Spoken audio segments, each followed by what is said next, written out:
My name is Lowell, pronouns he, him, and we are 30-some sessions into this campaign of Godbound.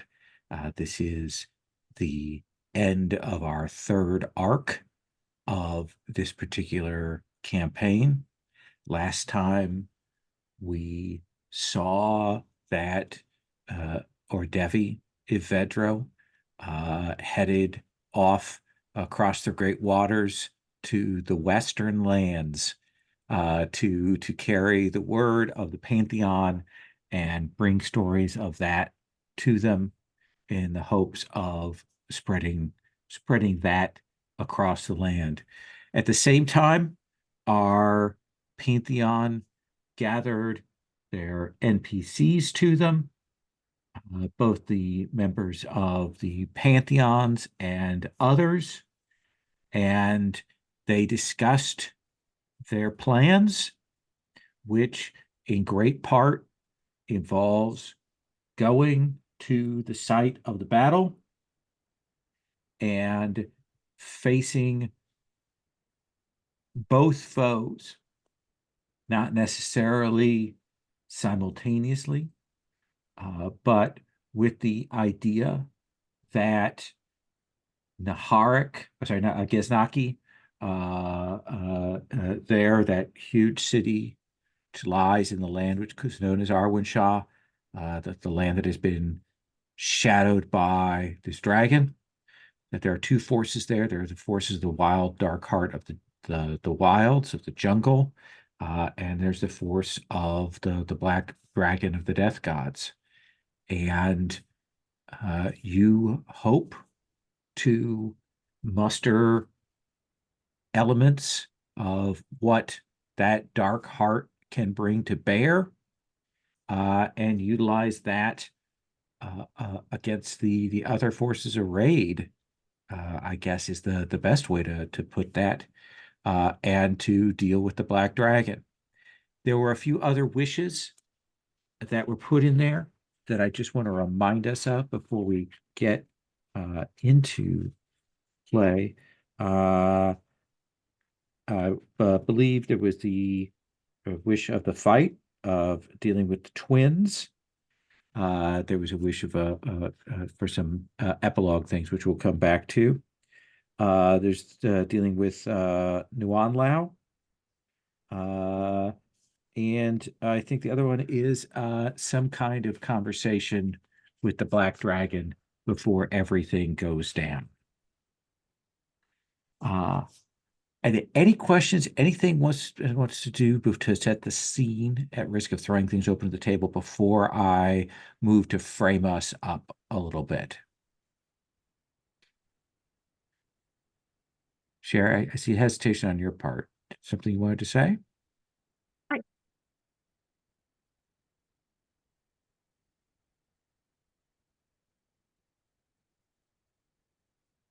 No, let us Okay. go forward. So you are on your vessel, commanded by Captain Ransom. You have gathered whatever NPCs we bring to bear during the contest. You have with you the other members of the Pantheon.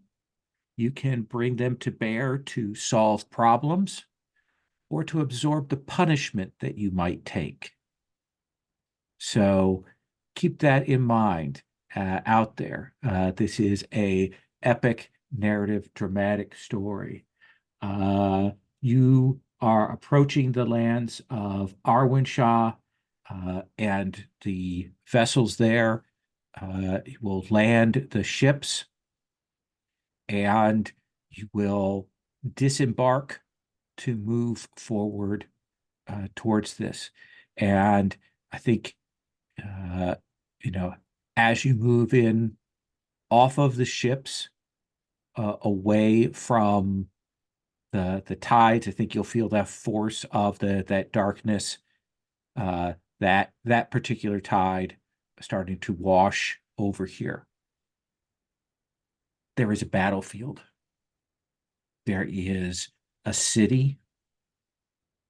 There are hordes of undead. That's the forces that lie there in Ghaznaki. The plains are covered with them. The air is dark, but you will also see on the other end of the plains that there is a forest. There is a massive moving tangle of vines and tendrils and what lies behind Tassos's image on the viewer there. An enormous thing that is literally a forest that is moving very slowly, kind of rumbling forward as if to wait to see what is going to happen. And so I begin with this question, Captain Ransom. What is your group's next step? Lord have mercy. Shit, I don't know. And I think that's fair. I think there's the moment when you come out onto the stage of this that you see, this land struck and barren and these forces arrayed, that you do hesitate. I know that we're at least part of our attempt is we want to get a chance to converse with this dragon or have a moment to get to them. We're trying to draw out the corrupt jungle and somewhere in this moment try to do something with the seeds to disrupt this ritual. And then hopefully in the aftermath beat the piss out of the two things that we're dealing with. So if the question becomes, which thing do you want to deal with first? Is it the forces of the jungle and that power of that fertility that you want to utilize that you're going to deal with first?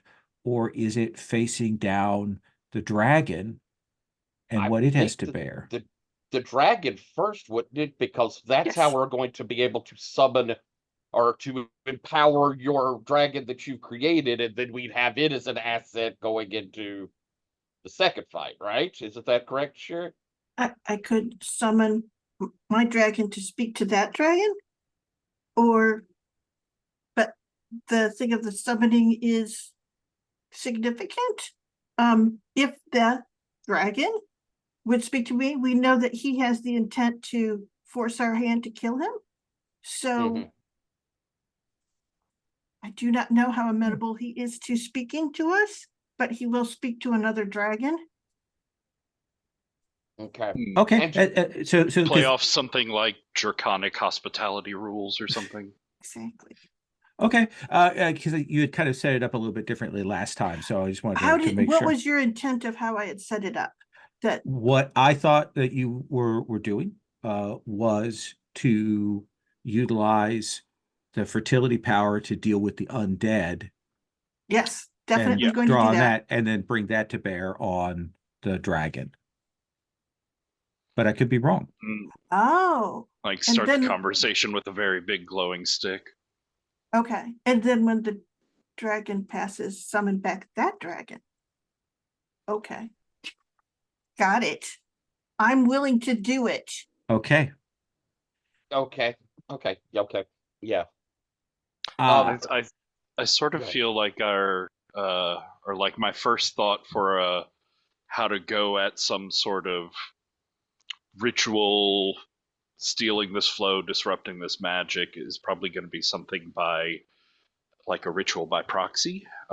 We have like Nuan Lao there as the kids, as the seeds, as a pull and a connection to the corrupted forest power. If we could get a totem of undeath or a totem of dragon, something else to be the other representative in the ritual, then we might be able to fuck with the flow of things. I remember from last time we're supposed to get the kids away right as she takes on the persona of them so that that corruption, because she had said, the way you protected them before, if we do that, then I can be them. For Which the I think jungle. was she was referring to the up your sleeves, right. taking them out of sync with reality for a while. But yeah, Unsawning could potentially act as a draconic stand-in. I don't know if we have something else as a like stand-in for the power of undeath. A lot of undeath with us. It's one of those things. It's not the particular keychain any of us chose at the souvenir store. I think that's fair. So Tassos, let's figure out some ritual pieces in this. Let's figure out what that stands for. Tassos, as this is getting prepared, as the forces are being arrayed, what is it that you are doing? What steps are you taking? What clock are you ticking on to work towards this ritual? I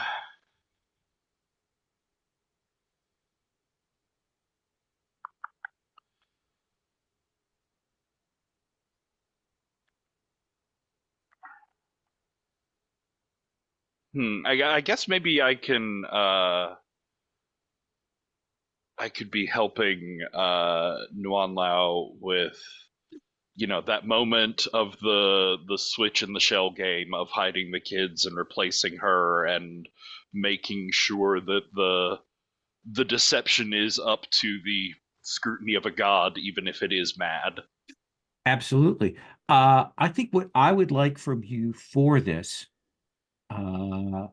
is for you to make a spirit save to undertake this first part to work together with Wan Lao to get this connection ready.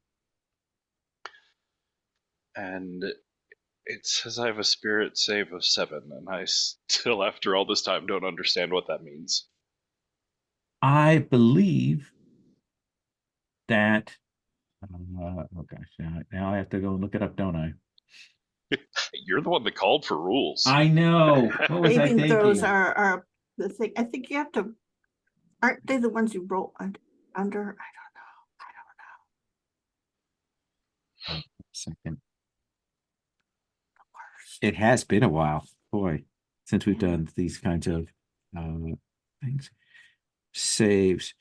Okay. You roll a d20 and try to roll equal or over the requisite saving throw. Okay. So a 7 or higher. You want to roll a 7 or higher, Tassos. I need to do a thing. Hold on a second. I'll wait for Threadless to do something totally innocuous that won't have anything to do with anything, I'm sure. It will have nothing to do with anything. Don't you worry. Oh, Jesus. Only I could spell. Okay. Ta-da! All right. What a I have random my- number. Yeah, what a random number. It's so weird. I rolled a 3. Okay. Would you like a 17 instead? Oh, I would. Where did that random number come from? Okay. You will use up that random number. That is your Immediately. immediately. Okay. And that is sort of out. I'm sorry, I'm like this. Consistency is a virtue. Don't worry. something. We're all like this. So you are working with Nuan Lao. You are working together, concentrating, calling on that power of luck, and essentially preparing the kids so that there is a form that can be pulled out at the last minute by Ransom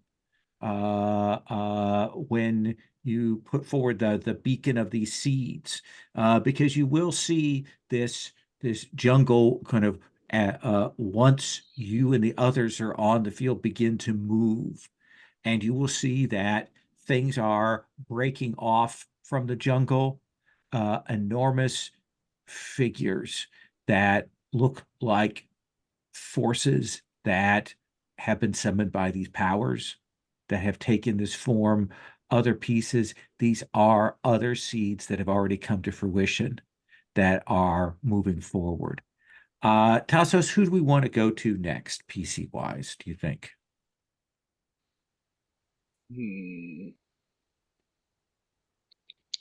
I'd like to hear Tyler's input.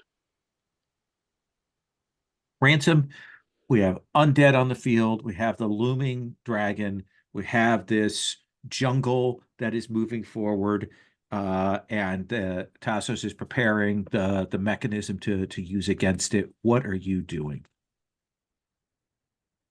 Okay, and I've taken the kids in. Have we already done that? That's already done, correct? If you tell me you're doing that, then you are doing that. That I do that. Okay, so the kids are in. And don't know if there's a point to. I mean, my normal thing is to go hit stuff. Is there something I need to go hit? You've got mobs of undead that are going to be an issue, but you also have these fragments from the dark forest, these seedlings that are moving forward that are dangerous and on their own. Do you want to try and deal with a portion of them? Actually, I'm going to do something that I haven't done before since we're here at the end. I might as well do something cool and new. Okay. I'm going to do a miracle. So oh no, never mind. That's not. There's no good point to that. Because it won't last long enough to make a difference. Never mind. Then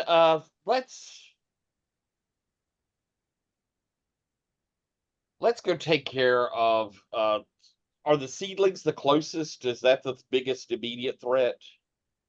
I would say right now you're kind of at that midpoint where you could deal with either some of the mobs, the lesser undead, or some of the more major undead, or you could deal with the seedlings. Like that's about equidistant right now, let's say.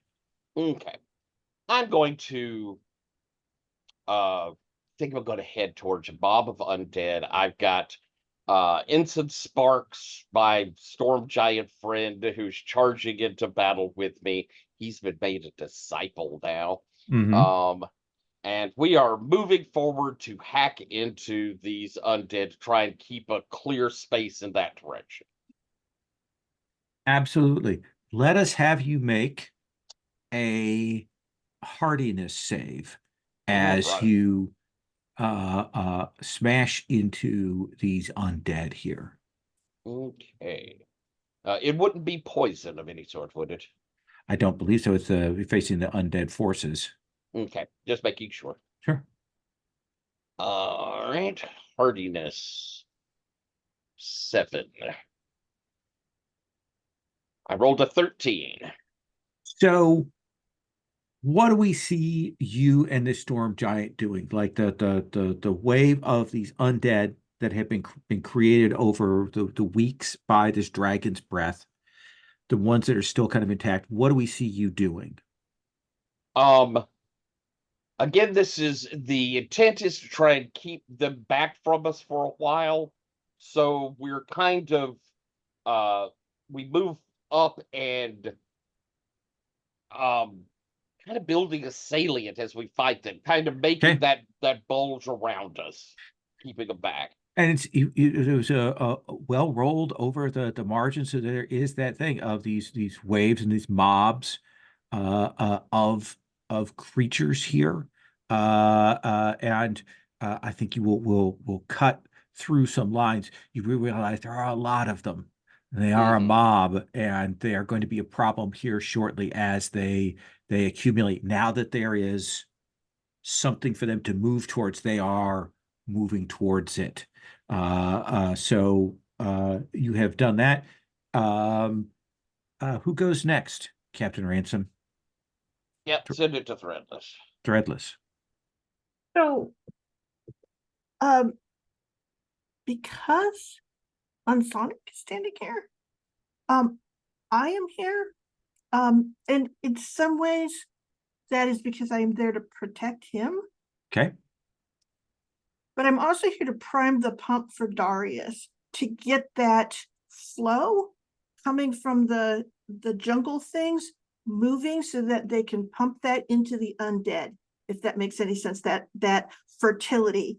And I have clean fertility to kind of start it so that they can, essentially, I'm going to channel my fertility for Darius to use to start moving into them, and then they can pick up the stuff from the jungle. They don't have to engage immediately with the dark heart in order to start the flow. And I will be there to back you up in whatever way I can. So let's have you make a hardiness save Okay. on this as you call on that fertility to channel that for Darius. I have to roll over a 6. Yep. Right. And for a 6+. I rolled a 17. So yeah, you will. What does that look like? I mean, a 17 is significant margin over. So what do we actually see on screen? Widescreen. Widescreen. I think that what you see is she is standing with Unsunning, and she sort of like puts her arms out, and she's and then sort of brings them back like she's offering something to Darius. But what happens around her is she's clearly pushing all of her fertility and most of her god power right now coming through to you. But it's kind of, it's not like she's smacking into you. She's holding it there like a font for you. But the thing is that it's pretty powerful. There are like plants growing all up around her and Darius, and there are, yeah, and it's like you can see the ground underneath moving, and it's very like lots of things springing up, whatever there used to be seeds for, even though it has been blasted by undeath over and over again, the memory of the seeds are blooming. Darius, with this in mind, with that power channeling through you, where are you turning that? Are you turning that to break the undead? Are you turning it to lure and command the wild heart, or something else? What is it we have you doing, turning your energy towards?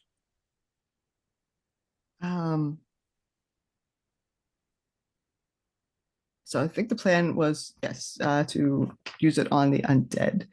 And I think this is probably a miracle because I'm combining two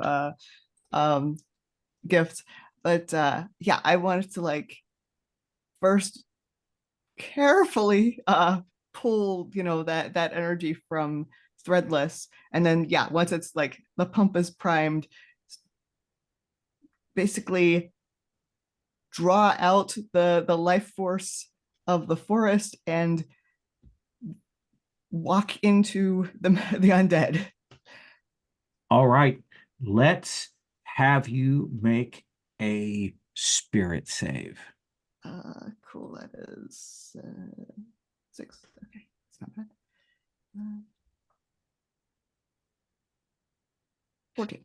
So that is a 14. So even as Ransom is kind of wrapped in with these undead, we will see you channeling Threadbare's energy, and like it is going to, through this, wipe out a good half of the host here of this undead. But what does that look like? What does fertility destroying a swarm of this horde actually look like, Darius? It's horrifying. Because these undead, they get this like little hit of life and they start to come back to life. And before they can even really reach consciousness, you see these plants like sprouting from their bodies and taking them over until they're all just like little piles of vines. Yeah, and there will be that blooming, that cry out from reknit throats that will go across here before those bodies turn and compost and fall. And there will definitely be a refocusing of the undead. There are figures that are amongst them. There are husks that glow differently, these undead, that say to you that these are things that have been invested with more power. And I think that you can tell that these are the old kings that have been made into these essentially whites and witch kings and so on that are moving up. So I am going to ask Tyler, would you please roll me a d6? Oh, baby.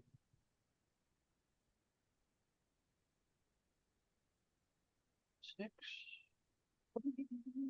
4. A 4.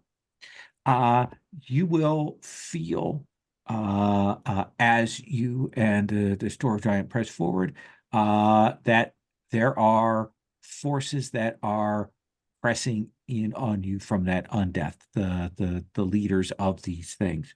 And they're going to press in on you with negative energy. Can I have you make a hardiness save? Yes. And facts don't affect saves and attacks, do they? They They're don't, skill. no. Yeah. All right. Okey-doke. Oof. A 7 plus by 7, so only a 14. Well, I don't actually, think you that's how just it need works. to beat a 7 Oh, okay. on that. Well, Yeah. So you will just kind of edge it out there. You didn't miss the roll, so that's a success. So I think that you are feeling that pressure of the negative energy from these things. Uh, Tassos, what are you doing?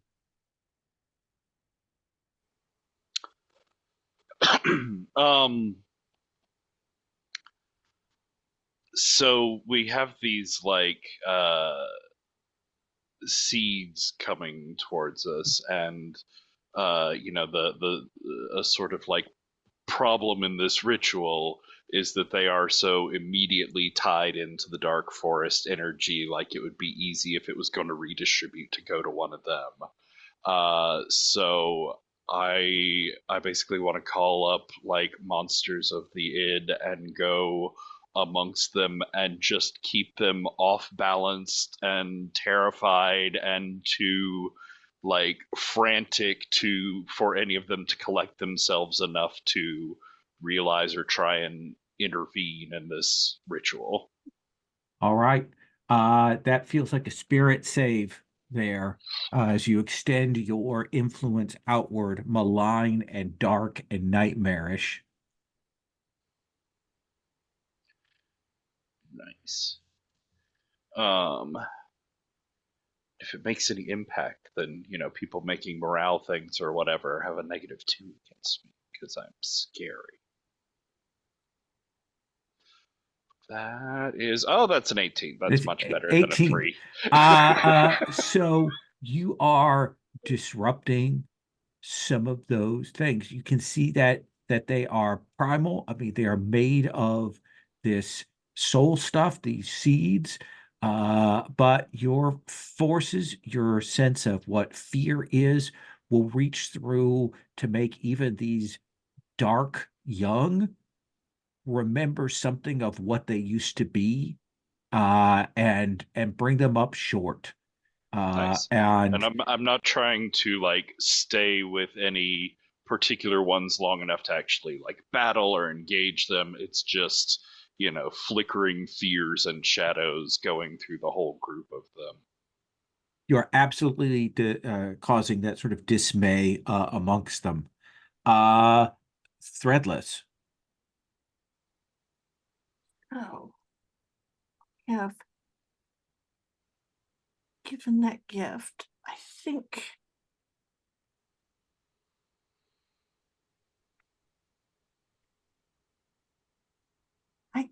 think I turn to Darius and go, are you ready to grasp the fertility of the dark?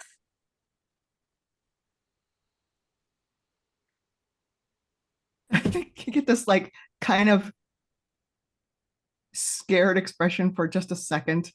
Like that wasn't it. No.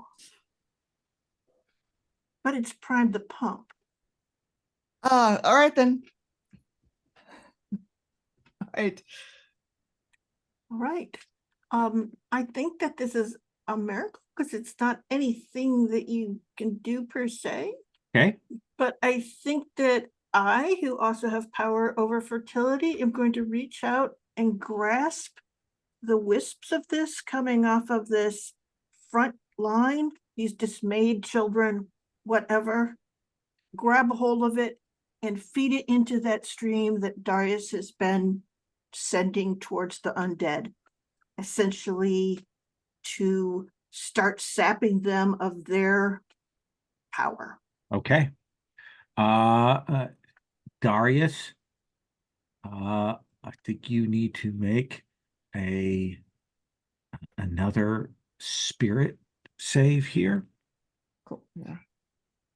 To be a conduit for horrifying dark heart of the jungle energy. Yes.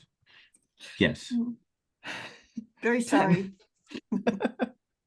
So you will make it, and I think we will see you shatter through those ranks of the undead. I think you will there remain some of the high undead there, but the mobs and the forces that are there are scattered and broken.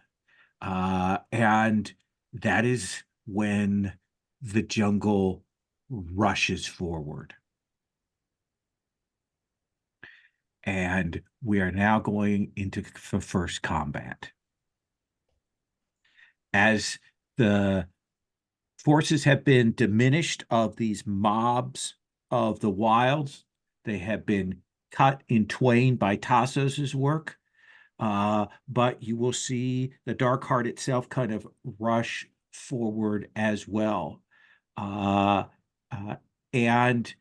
I think that it is at that moment when it pulls like all of that fertility energy together to bring that onto you that Nuan Lao will say goodbye and will change at that signal. Ransom, you are given the signal to call the kids, to draw them into your sleeve. Are you doing it? Yeah, I thought I'd already had them, but yeah, okay. No, I think we kind of had Do it at talked the- about at doing this it moment. like Yeah, as, yeah, yeah. as a Okay, thing. good. Tassos, roll me a d20. I don't like vague demands like that. I rolled a 2. It's a number on a d20. And she will step forward, and that energy that is coming down, she's like a lightning rod for it as she assumes the shape of the children. And there is a rush of the verdant grove. The land shakes. I think all of you are thrown, with the exception perhaps of Ransom, who is never thrown when he is tossed about. But I see this vision and I ask Tassos, does he wish to re-roll? I feel like I would. And I will say, try again.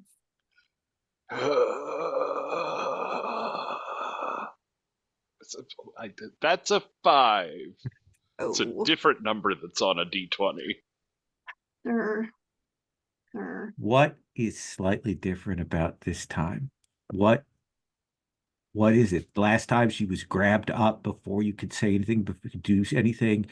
You have a chance here to say something.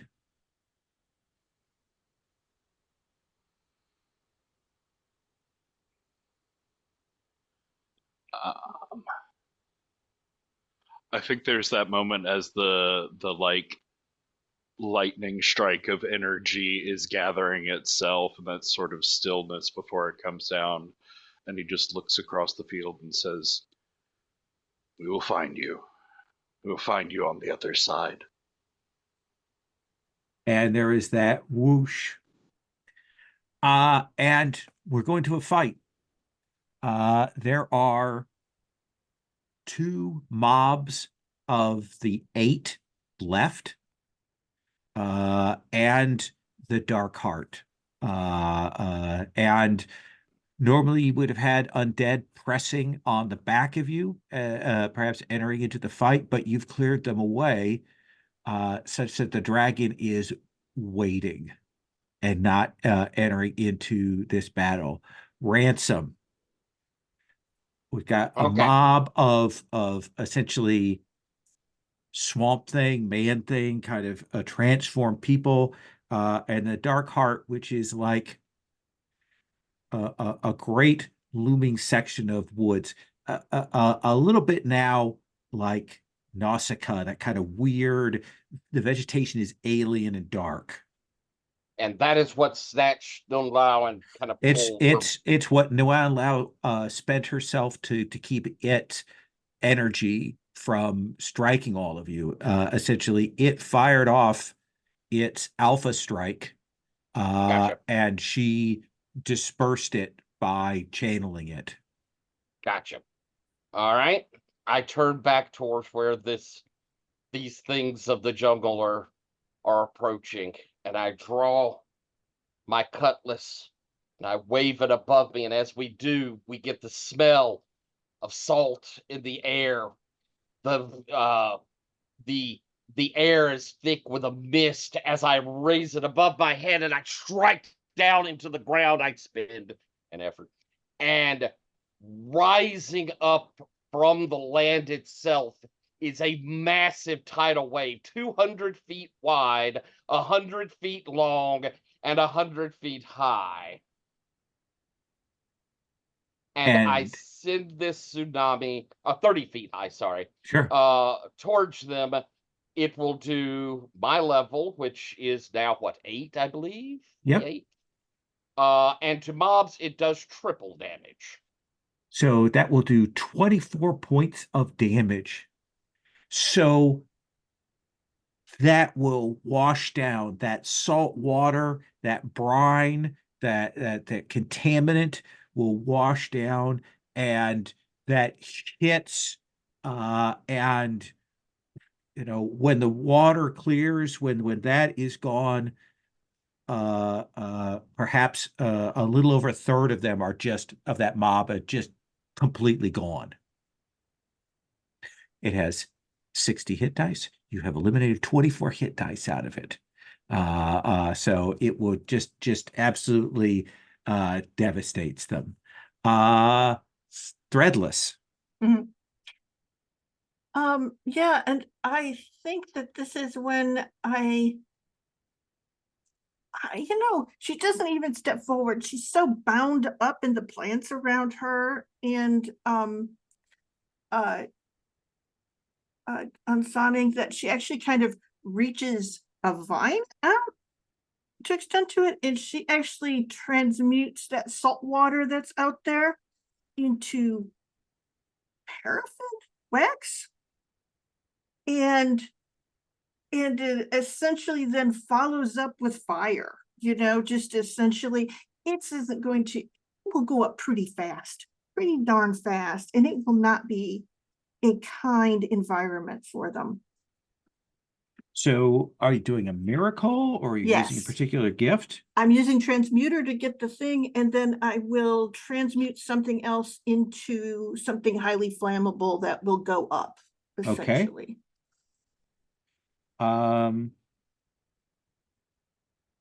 So you can blast a group. Mhm. with your thing, and essentially you can do this as a smite action against the mob if you want. All right. Okay. So what do I roll for a smite action? So you do you roll a hit.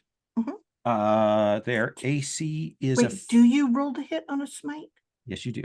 Okay. It is a roll with against an AC of 4. Okay. So I rolled a 10, 4. So I will re-roll, Okay. and then I will get it 18. So Okay. plus 4 is So 22. that will definitely hit. So what you're going to do is you're going to roll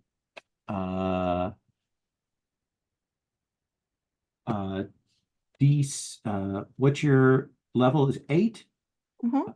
So you're going to roll 4 d6, each one of them being read as a +2, and that'll be the amount of damage that you will do to the mob. Okay. It would be nice if I get a decent amount.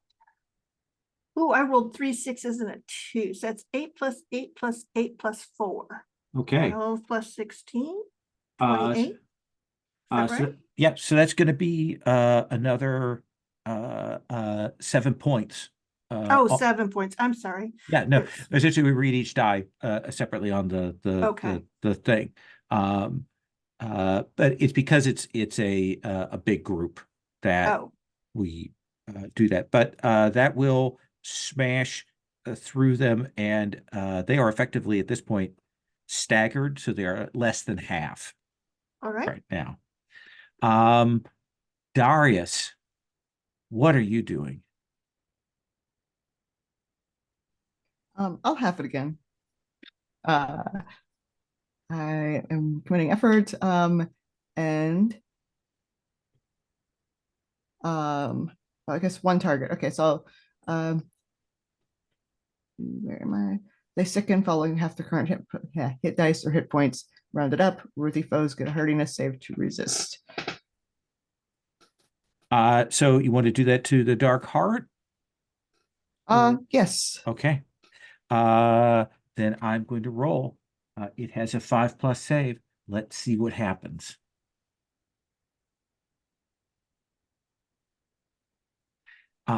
So what does that look like when it resists that effect? Like what do we see you do, and how do we know that it hasn't quite landed this time like it did before?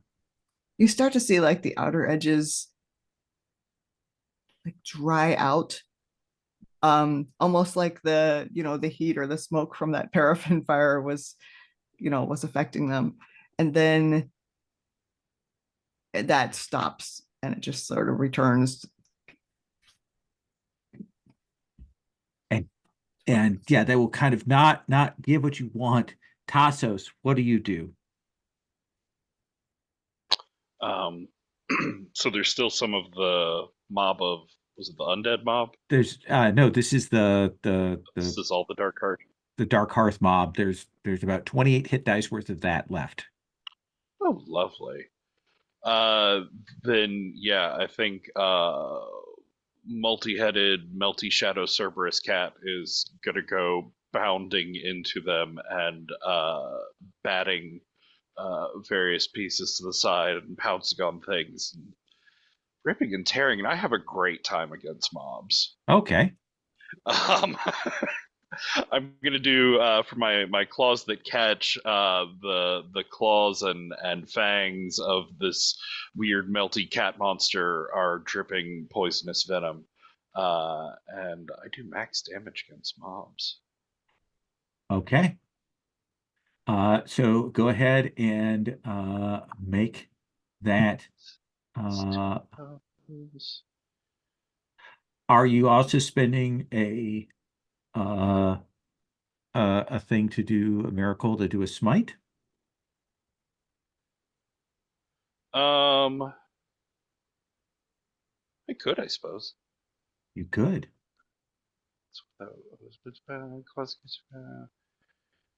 Against mobs, this venom makes your attack do maximum damage in place of that effect. So yeah, Okay. if I can stack more on that with the smite, sure. Yeah. Then spend the effort for the smite. And Double for miracle doing it, right? no, it's just one. Oh, it's just one? Nice. Just one. Yeah, it just costs that effort and is committed for the day rather than being able to come back into the scene. Gotcha. Yeah. So let's have you make your attack roll. They have an AC of 4. This is a number on a d20 that I have rolled before. It's a 2. What would be your max damage when it's all put together, Lowell? His max damage would be 8. Oh, 8 points off of the 28 HD that it has left. So about a he third of. has 1d10s. So okay. Is it? He had Oh, is it 1d10s, 1d10s on those? Yeah. Well, Oh, if okay. it's is that what a smite is? Oh, okay. No, it's inflict 1d10 damage and count as magical weapons. So do it as smite. Yeah, it's weird because the interaction with the attack many targets. So I think it's still max 8, but it will do 8 definitely if it hits. Because you're using a miracle for the smite. You can do a miracle for the smite against one foe. You can do the high dice against other foes, like multiple foes. It does the D6. Oh yeah. Yeah, the weird thing is the interaction of the two abilities. Okay.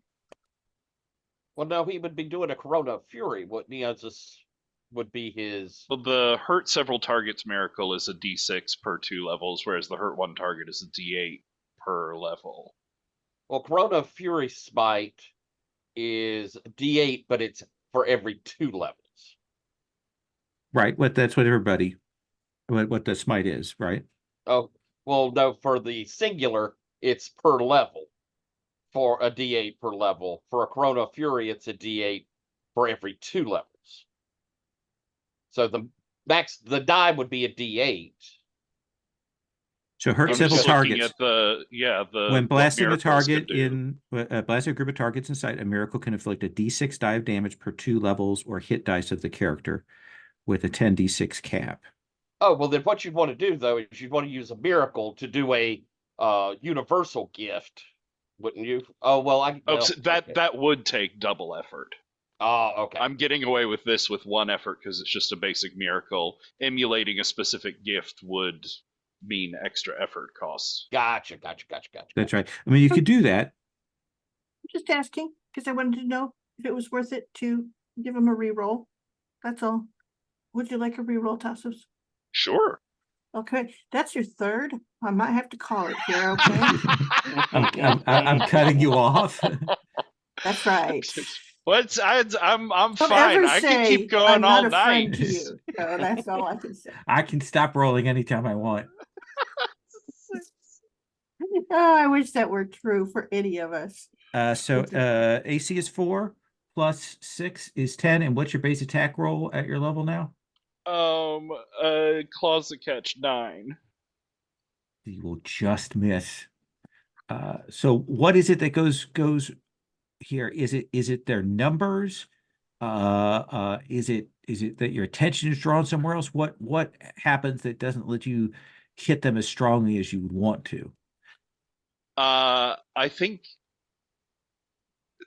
so what do they look like on an individual level? I'm imagining them very much like Man-Thing or Swamp Thing, okay, like big shambling figures.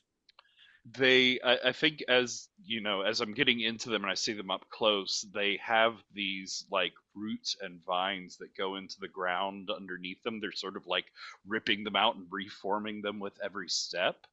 And as the like inky black corruption of Tassos's venom hits them and goes into their bodies, they can see it just being like sucked down into this root system and dissipated out amongst all this plant matter, so that it probably stings, but it's not having the effect that it wants, as like Tassos is still tearing into Right. them. It's just not having much effect. And I think there's a moment where you look up and you realize that they have all moved to surround you. And then they all rush forward like several dozen freight trains at you. Would you please make an evasion save for me? This plan is going perfectly.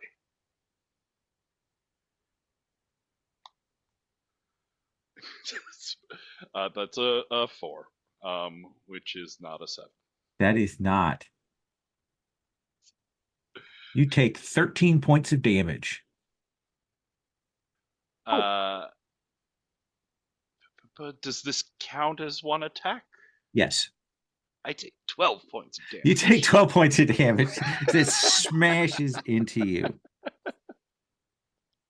That's my new gift. Absolutely. I'm going to roll a d6 to see what the Dark Heart does. Those are 4. The first thing it does is Darius, Dark Heart will swing out at you, and you will feel your skin start to boil, and you will feel essentially nodules, growths, tumors begin to form on your skin. You can spend your action making a save, or you can spend an effort to just fight it off without rolling. I'll spend an effort. Okay. What does that look like? Like, how do we see you resist that effect? I think I know what it is immediately because I saw it do this to the undead, or I saw the same, thing happening. And I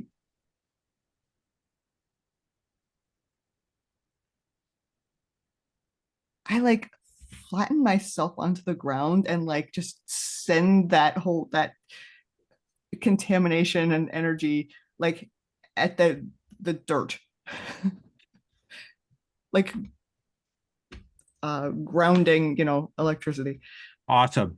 So you will push that corruption out, and then that, and then this mountain lifts up, roils forward, and like a freight train flies at you, Ransom. And it is going to spend its other action. It is an auto hit attack unless you have a perfect defense. What type of attack is it? I don't. It's a physical, essentially, a physical attack. I don't have a dodge. Okay. It is going to do 6 points of damage to you as it crashes into you. Oops. We are healed back up, aren't we? Oh yeah, you should be healed up from the last fight. Okay, yeah. Oh, good. And Ransom, let's start with you again. All right. So we still have the mobs up there in front of us, and the Dark Heart. The Dark Heart is you don't have to worry about the mobs right now because the Dark Heart is up with you. All right then. You can always withdraw and attack the mobs again, though. You're welcome to do that. No, I think I'll do this. This is one of my facts going straight in. I'm going to use my new leadership thing I picked up, lead from the front. Okay. So I'll commit effort. And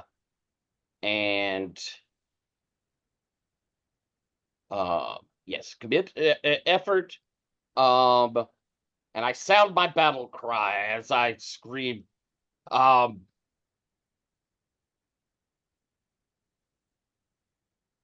Let's for the sea and for Malaysia, as I charge in, and means I will get an auto hit. It is a smite action. I auto hit and roll twice to get the better result. Okay. I haven't converted anything over, so I'm just using my cutlass, which is a D8.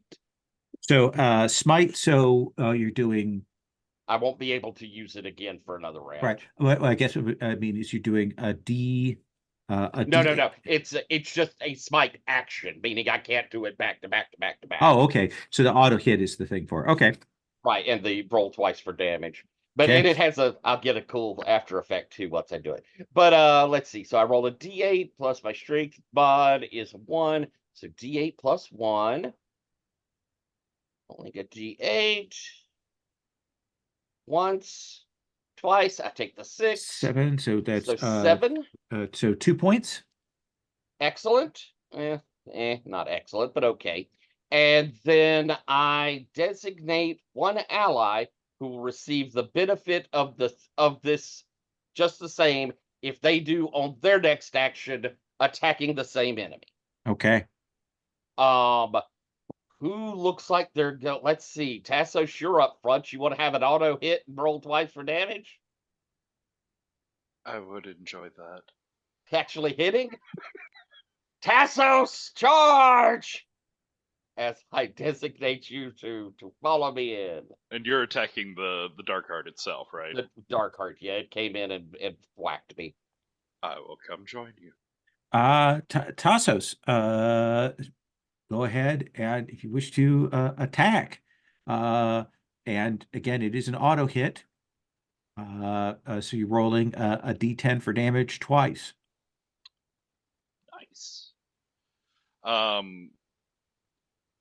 Plus your strength bonus. And this is does the Dark Heart itself have a form, or is this just like It is a thing of plants? it is like a twisted, writhing, ever-changing jungle. Nice. Then yeah, it is more just like in there with even more Cerberus heads grow off this weird cat monster, and they're all just tearing at vines and roots and anything that he can get his sharp bits on. So it's not you. Don't even need you, stupid D20. Go away.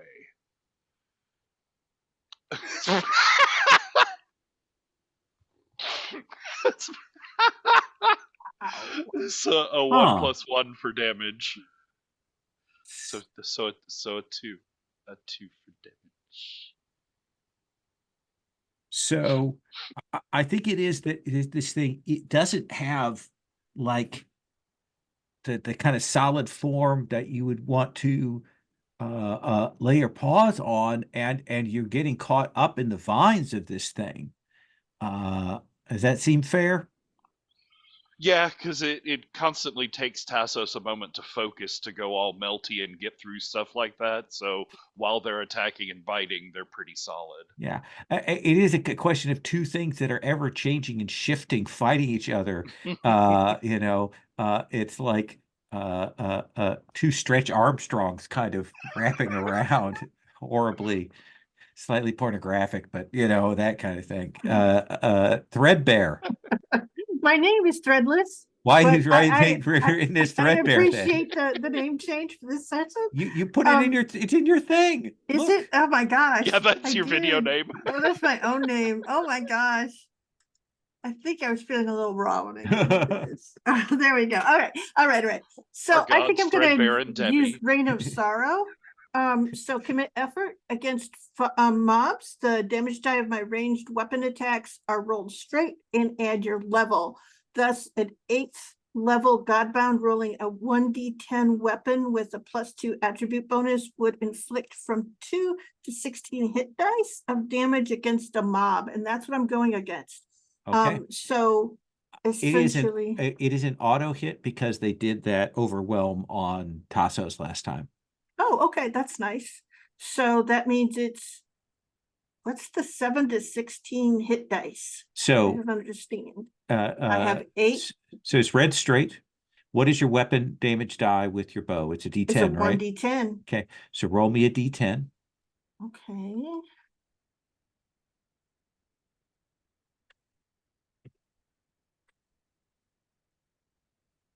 So that'll be 3 points plus 8 is 11 points of Oh, damage you will okay. do.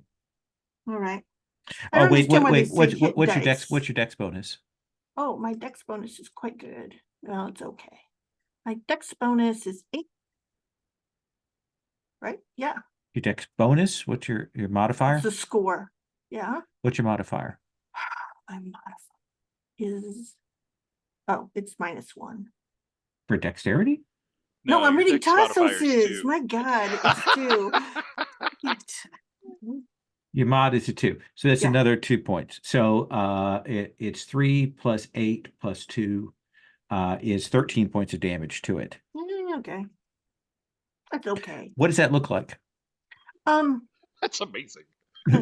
I I think what it looks like is her firing, and it comes down, and like it's like an arrow goes up, but then when it comes down like a like just this rain of viciously sharp seeds, almost like pure clean seeds, not dark, not corrupted, just like essentially that essential the grasses of the world, but it's like it's sharpened almost to a diamond point, and it just this rain of these coming down with incredible force. It is fertility as a arrow weapon.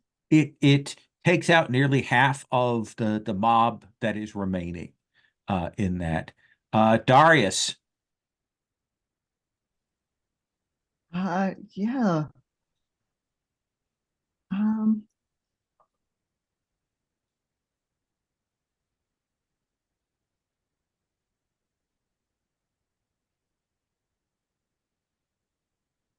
Let's try this deplete health again. Okay.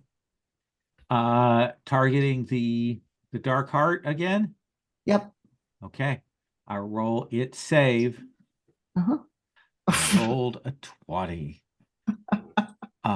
So I think you will realize this thing, its vital essence is still so potent, so strong as you go to try and do that, and it will not land.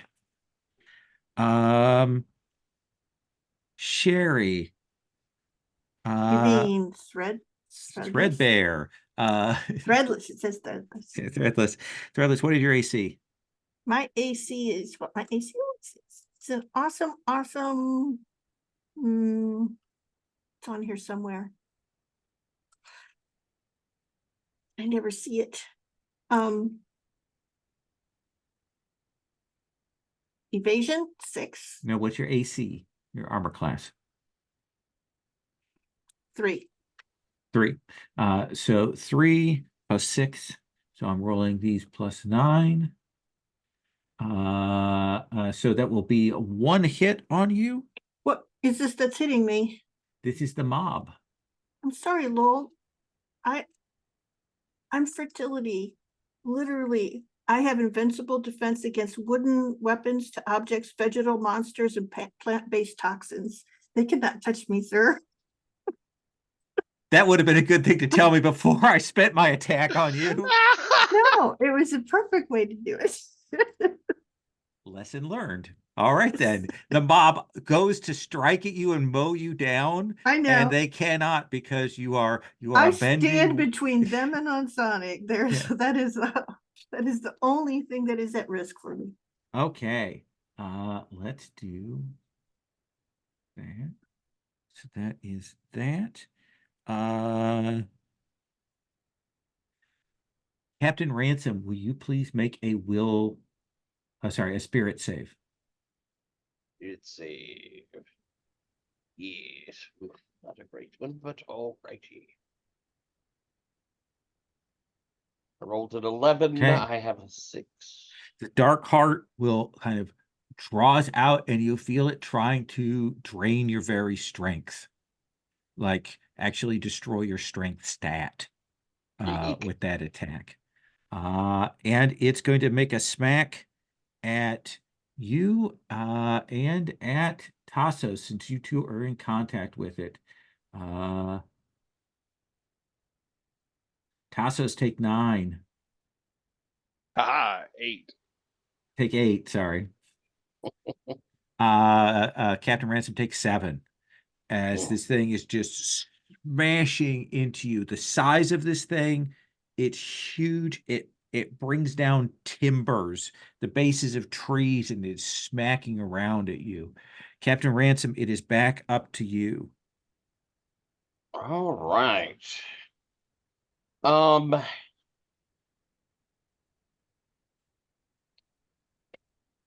think it's Escalation die is a 2, meaning you get a +2 on your attack rolls. Oh, that's good. I think it's probably time to Talon and beat. My cutlass may not be the best for this. On turn. So let me ask you this, Captain Mhm. Ransom. You are the general of your forces. Do you want to, call on the aid of one of the other Pantheon to assist you? Ooh, that is a good thought. Yeah. If you do that, then I will essentially let you either do an auto hit or you can do it as a smite. Ooh, And he will do damage to them. And Ask then, him then I'm twice. going to roll a utility die and we'll see. And we hope we don't roll a 1. let's do it as a smite then. Okay. So if I'm doing that, then I won't be able to do by Talon and beat, but that's okay. Yeah. I'm going to, with that knowledge, pull out my pistol, and I'm going to fire a blazing shot down into it. I think it's shoots out a flamey sort of pistol shot. Tell me who you are calling on to help you from the other Pantheon.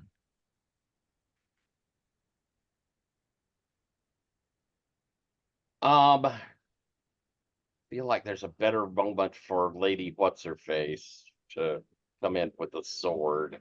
You So have the figure of vengeance. You have the Lady of Sword. You have the Godbound of Protection. You have the Godbound of Cities. let's do the vengeance one. That seems Okay. perfect for this thing. Yeah. Call in Pale Ren to assist you. Yes. Okay. All right. Rolling to hit. Come on, do well. I rolled an 18. I have an 11 for my hit. So that will hit. Pale Ren will join you. She's again that the an archer, not unlike Threadless, and essentially follows up your blazing shot with a bow that is drawn back and that energy firing along with. So you are going to roll 4d8, and each d8 you're adding +3. Is it 48? Yeah, because you're level 8, right? Oh, it only does half damage It's every every 2 2 levels for the standard for the standard. smite. Okay. Yeah.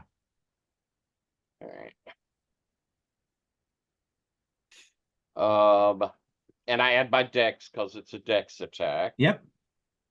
So that's +3.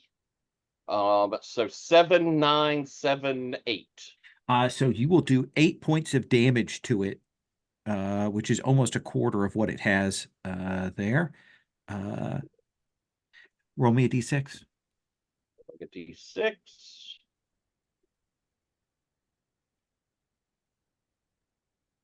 1. So I think you will fire this arrow off, blaze, and it will shatter through the trunks of this thing. And there is a roar and a response, and then this, and you will see this hand, like the base of a tree trunk, come down, and it will miss you, but you will hear the crunch as it lands on Pale Ren. Oh, Wait, why did that Yikes. happen? As he rolled a 1 on the usage die. Oh, you should re-roll that. That was just a vision that we had. Spend that effort. I am getting very tired. Are you? Yes, I am. You're not going to have enough to save the NPCs you really love later. I I got it Sorry, too. I said that. So she will also dodge out of the way there. But at the last minute, there is that moment where you and she see that future come to pass. And you'll feel the weft and the weave of Threadless's luck. And suddenly she has dodged as you have. Woo. Tassos, I make the same offer to you. No, I bring my own help. Okay. I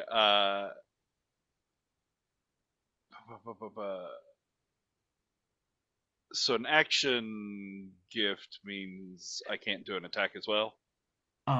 If it says on action, it means you have to do it when you take your action, The right? one that's just action. It does take your action, yes. Okay, yeah. Well, that's cool because I can. I have trouble hitting, but I can summon things that auto hit. Okay. So I'm gonna do that. Monsters of the Id, and I think this is for the Dark Heart of the Forest. This is inspired by Avedro. This is the blazing eye of the desert sun. This is, throwing off dry drought winds to desiccate everything in front of it. So, against its against its target, it auto hits because it's terrifying it. Okay. And rolls an 18 for damage. Good lord. So it's a D20 for damage, so it'll do 4 points, right? Because it's not red straight, right? No, it's Okay. just a fucking D20. The D20 that so richly betrayed you earlier. Yes. But yeah, that will blast into this thing. It will scream and pull back as that happens. It's just this like swirling mini sun floating next to Tassos now. Threadless. are there. Is the mob gone? No, there are still 15 hit points worth of mob here. I'll finish cleaning up the mob. Okay. What are you using to do that with? My bow. Okay. So AC is a 4, escalation die is a 2, so we've got so a 6 plus 7 is 13. And what's your base attack bonus? Fine question. Base attack is 8. Okay, so that will hit. Yay. So roll a D10 plus your dex bonus, right? Yes, which is 2. So 5. So that will do 5. Then 1. was there something plus my levels or something? Nope. Nope, You're just okay. doing a straight attack. Cool. So No, I was doing that mob thing. My bow. oh, is that I'm sorry. Yeah. is that a I smite? did- No, it's not a smite. It's a rain of sorrow.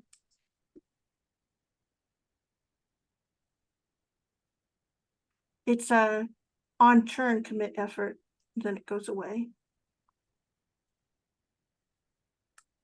Oh, I guess it is. Mhm. Oh, I would like, before we go any further, before you take that action, Mhm. could I have everyone roll me 3d8? Okay. I feel like I'd rather not. Because you all have a fray die Oh, I would. of automatically doing damage to mobs in your area. So that's 2, 3, 4, 5, 6, 7, 8, 9, 10, and Tassos. 11, 12. So that killed nearly all of the mob there. Oh, good. So I just got credit for it because my arrows hit yeah, right at that moment. your attack will Bring annihilate the last fray. of the mob. I loosened the lid first. Yes. You did. I always forget about the fray die because sometimes we don't, because it doesn't work against worthy foes, but when we have a mob there, it is nasty. Darius, back to you. The mob that I was going to throw at you is dead. I'm very Okay. sad. Well then, I will grow some massive, ground sloth type claws, and start tearing. All right.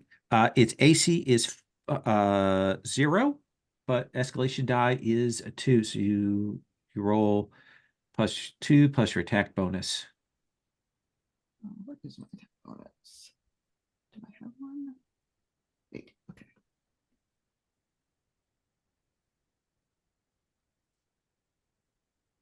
So +2 plus my attack. 11. So that will miss with the 1. Yeah. So what is it that keeps you from landing the sloth claw blows? Too slow. Yeah, just like, no, I think it hits back before I can land anything. You Absolutely. see, Darius run in and then sort of fly back out. Yes. Oh no. And the dark heart. Tassos, would you please make a hardiness save? Sure.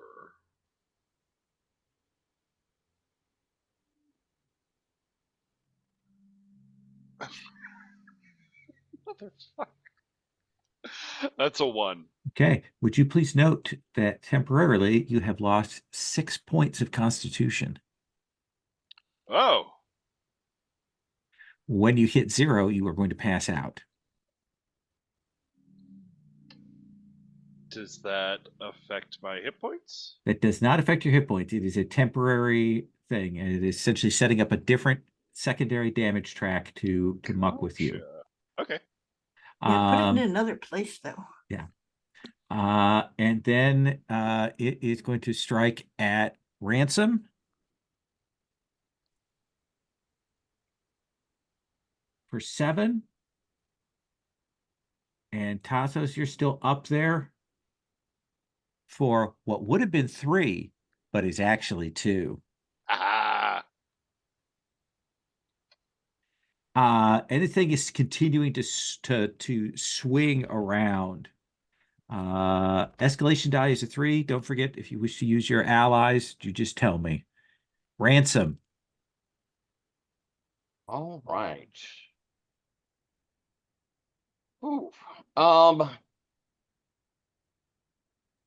This thing does not. Well, I guess it looks a little hurt, doesn't it? It looks very close to being at halfway down. Okay. Well, in that case, I think I'm going to. Let's see. Own turn means I still get to do an attack, correct? That is correct. All right. I'm going to kind of fly up from it and hit my talons and beak. Go ahead and get them in play. I'm going to need them probably in the future. And I will plunge down at it, which will be an auto hit, and I roll twice for damage. Okay. 10. 7 is my biggest. Okay. So that will put it just at half and you go tearing through it. And I imagine it's like you're dropping through a canopy, Yeah, tearing things ripping away. things across. Tassos.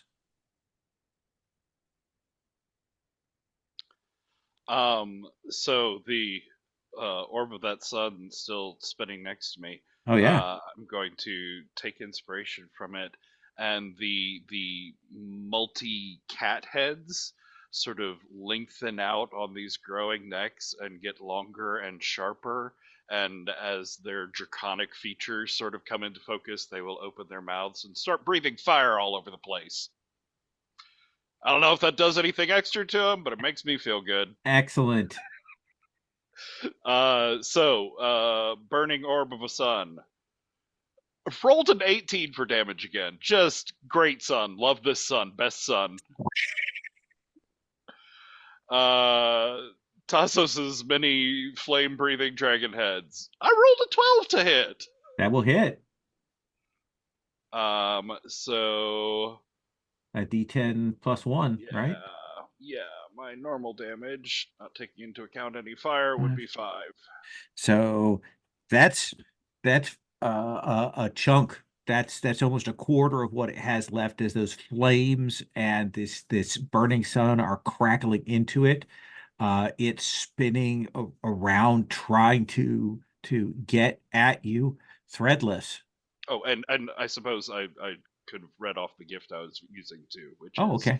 Knack of the Borrowed Shape. So it is, for all intents and purposes, actually dragon fire. Ah, excellent. Then what color is it? Oh, it's blackish purple, obviously. Okay, all right. The most metal of colors. Yeah. It is truly. Threadless. Okay. I think I am going to fire at him with my bow. Okay.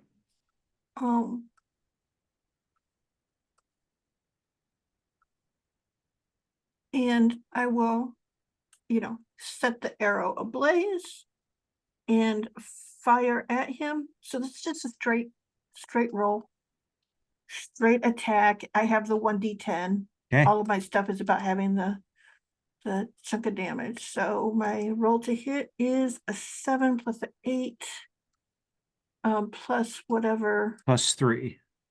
plus 3. So 18. So that will miss. okay. So Jumped just- back from. No, I can't afford to. Okay. There's still a dragon to deal with. You will fire that off, and the blow does not land. Darius. You saw the fire coming. Next time, I'll do something more stealthy. Yeah. So, Ransom, you heal 2d6 plus 8 points. Ooh, thank you. Do you want to roll? Sure.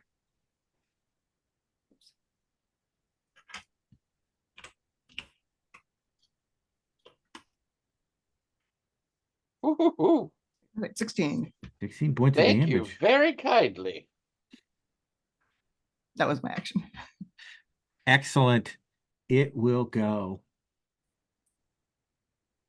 Tassos. Let's see here what it's going to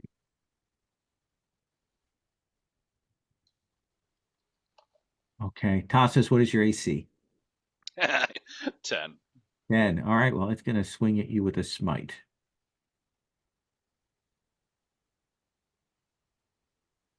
And that will hit. Well, it's rolling well.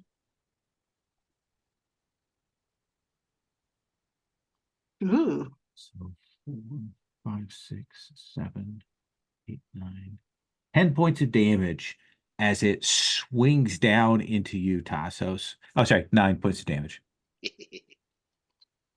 Ow.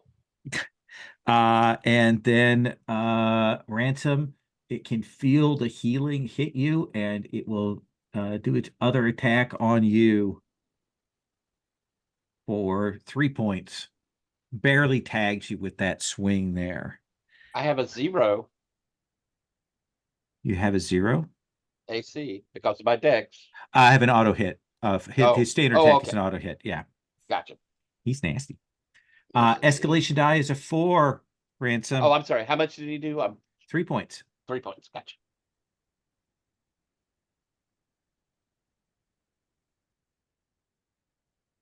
Me up?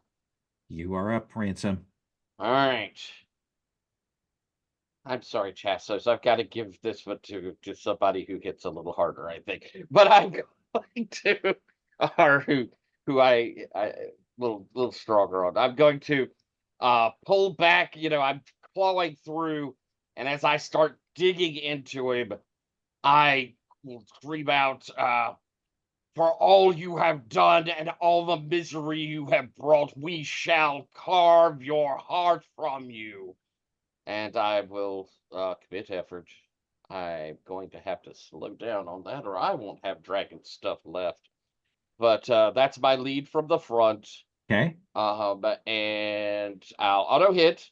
Okay. Rolling my damage twice. Take the better of the two. Do you want to use one of your allies? Oh, no, you already No, rolled. not this one.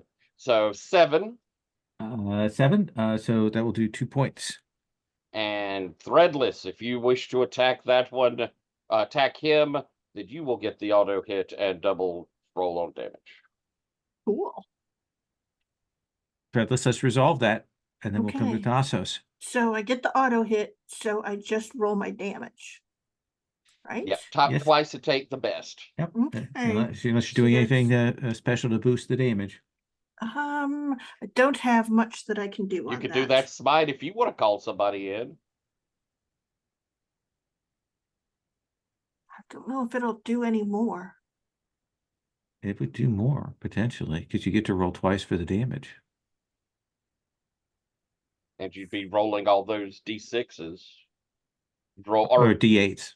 D8s, 4D8. And you get to roll them twice. But I would have to spend a point, right? No, this is us I'm getting our talking. friends' You help. just have Oh. you just somebody help you.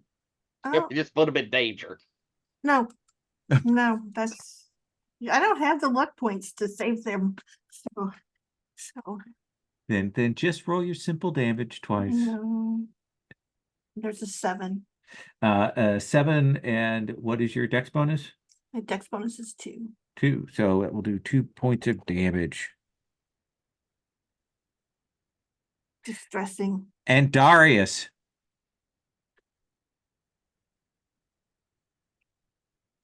Yeah, I'm gonna go for the direct approach again. Okay.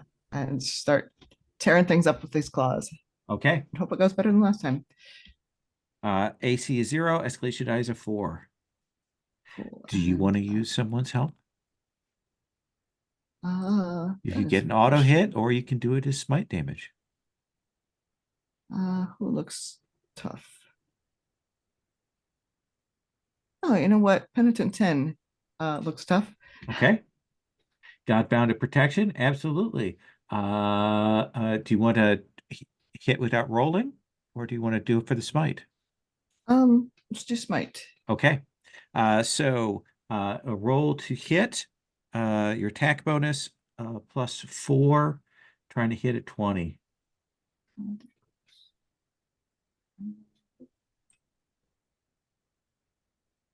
Eight plus 4. Okay.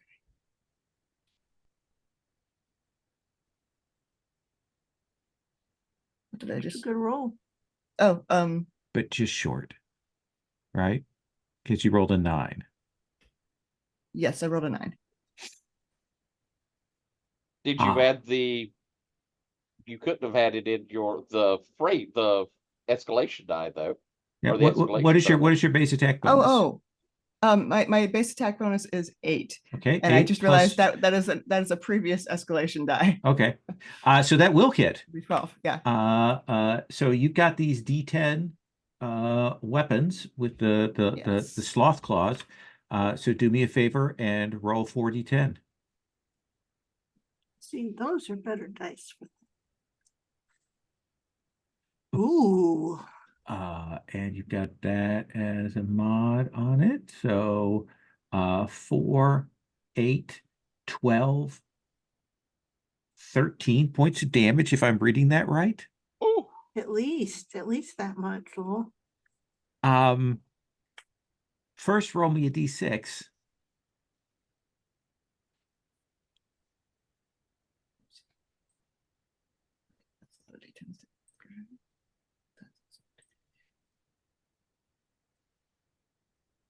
Okay. 6. So tell me what it is that you and this Godbound of shields and protection do with these sloth claws to like get up and tear out this thing. There's a specific sort of tree in the middle of the jungle that it's moving a little slower than the rest, but there's something just weird about it, and new branches are just constantly sprouting off of it,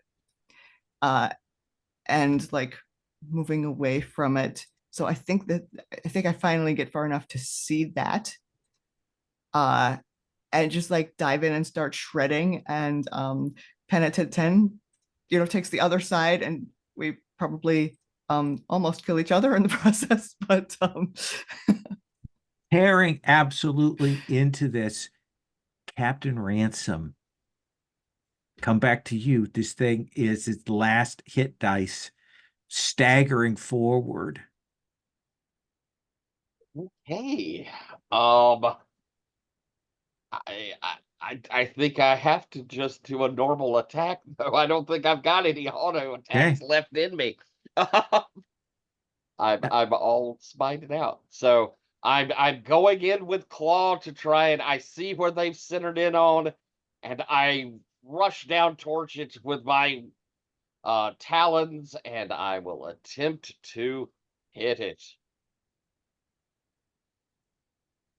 That's a 6. I don't know if that will do it.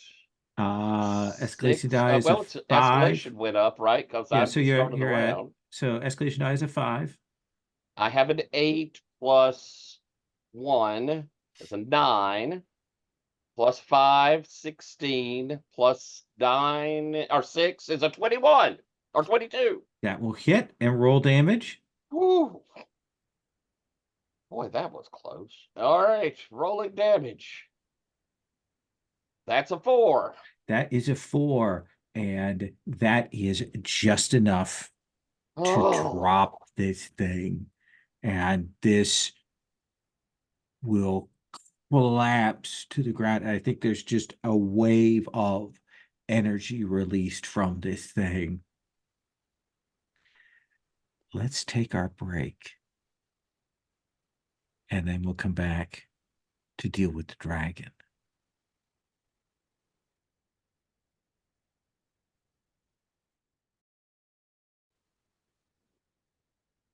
So, battered, bloodied, this battlefield cleansed of undead, of this dark heart of the wilds.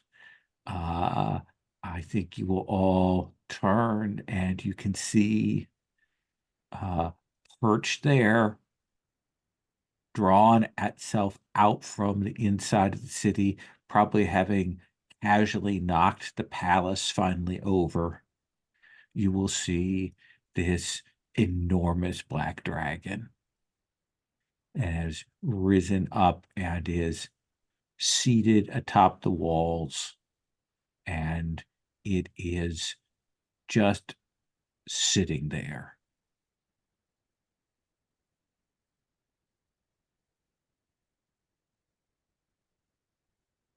Redless, I suppose you're on.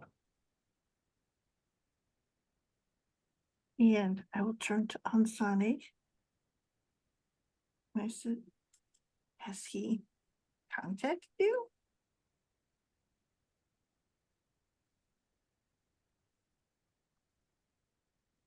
No.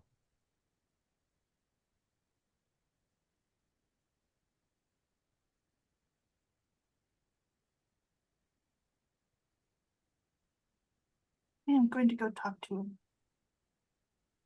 Alone? I think so.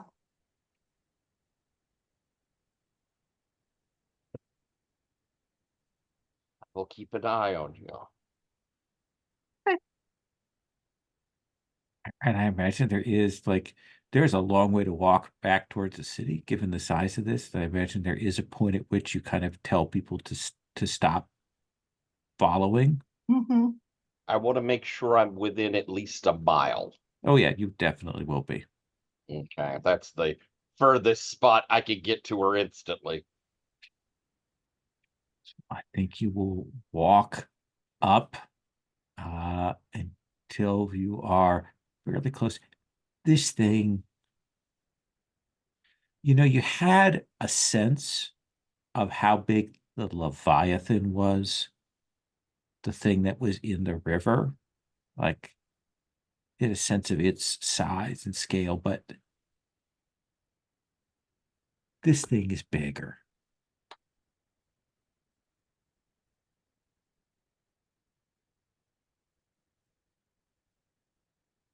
I project as best I can, and I say, "Greetings.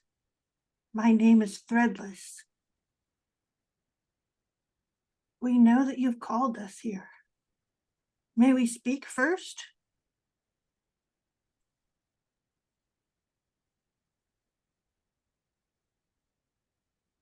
No kings, no masters.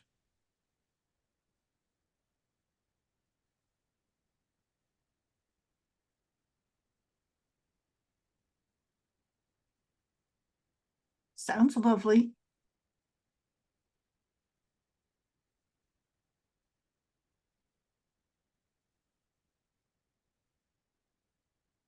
We can talk.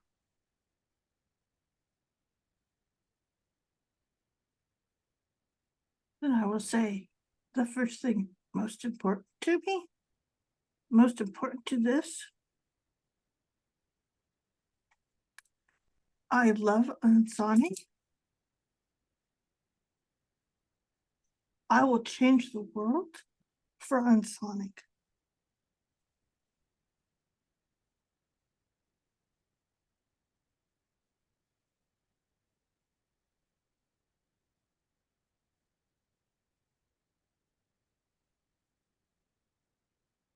And you have made a dragon.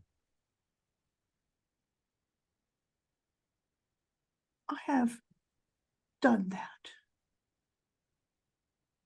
I have made the place for a dragon to be. I've given a voice. I have given it some small gifts of my own and the gifts of my pantheon.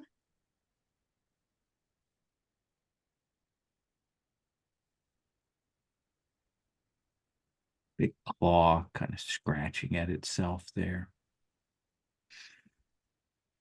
It's that black of just like almost no light escaping from it. And you'll see there is kind of this black rain, that like a gentle mist that's falling from it.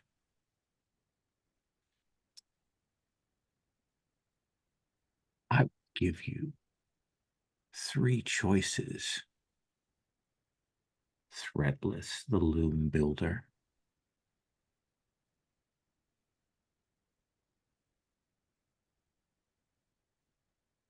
1,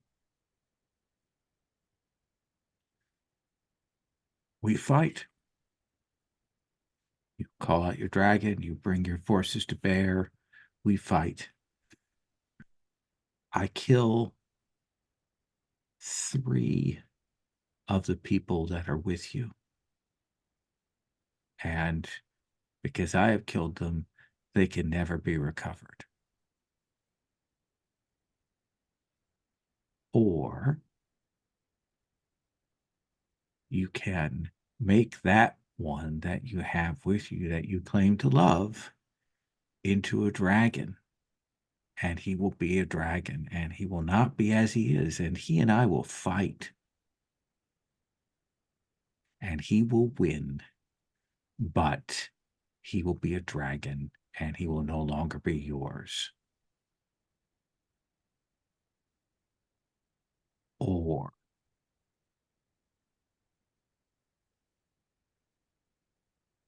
we trade words.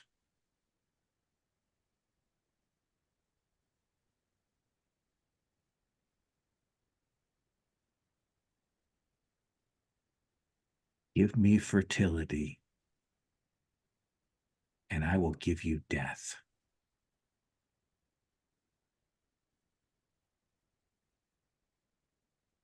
And I will be done.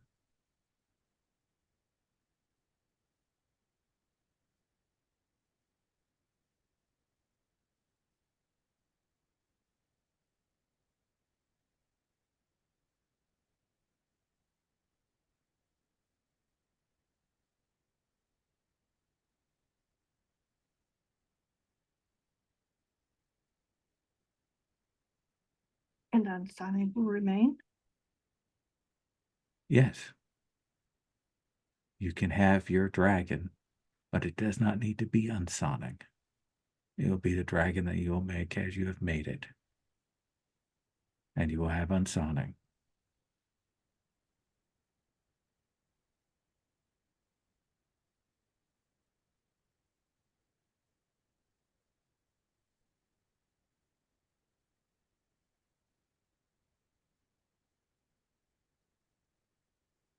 Will you come to visit? No. I've waited for the chance to sleep. You know that.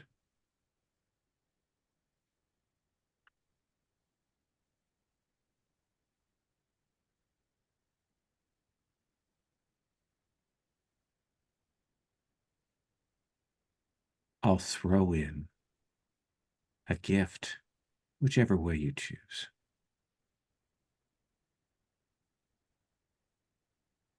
Stops. She goes, I could kill you if that would be a gift. I've told you the three choices. These are the three ways this goes. If you wish to kill me, we will have that fight. And I tell you now that 3 of your companions will die.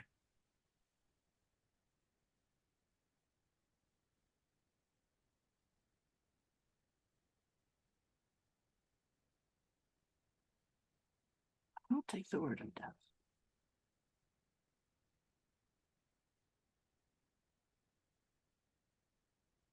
Then threadless, that loom is the loom of the lives and the strings of fate.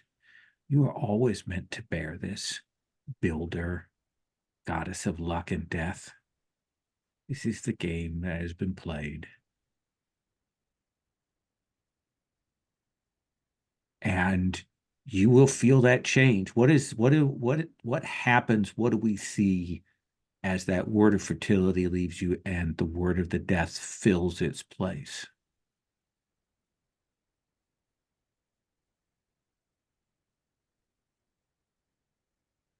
I think it's a rain, like the one that was falling from him.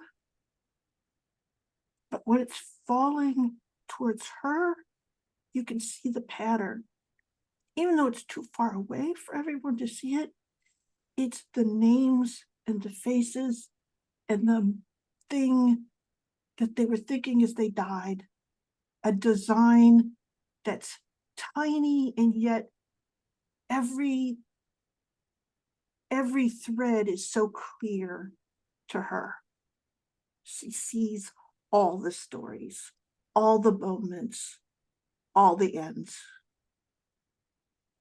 And I think in that moment, that dragon that you have built, I think all of you will see it appear, that silvery, like it will appear behind you, Threadless, even as you'll see that dragon raise its head and cry out, and then where it was, there is a thing that falls and it will crash to the ground outside the walls, and you will see this enormous egg. It is 60, 70 feet long. And I think that as that happens, you will see this wisp come down to you, the gift that the dragon gives you, and you will see Nuan Lao's soul flicker towards you. I know exactly how you hold these things. Ansanin will put his hand on your shoulder. Are you all right? I'm all right because you're here. And the clouds will start to part.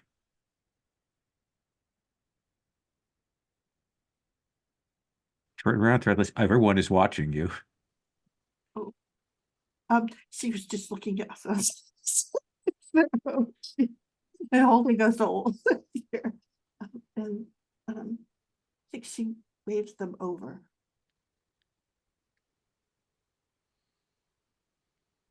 The silvery thing is there. Not a dragon, though. You have an egg, An you egg. have the dragon you made, and you have Nuan Lao's soul.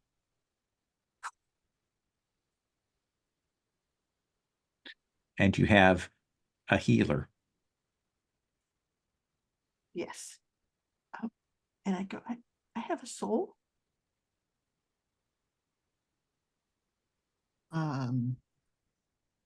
Yeah.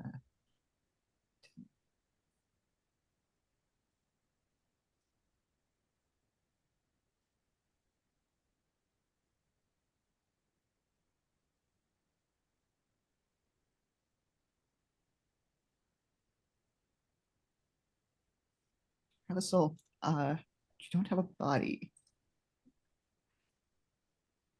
Unless Nuan Lao would like to be a dragon. Well, you could try to snap Tassos' head off. That it doesn't sort of stops. No. Tassos? I can't revive a body that doesn't exist, but Have the corpse of a god. We do.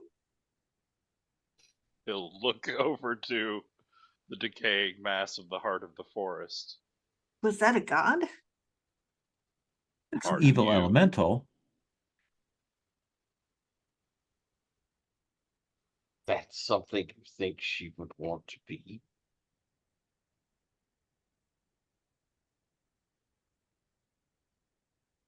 You She would take it before the children.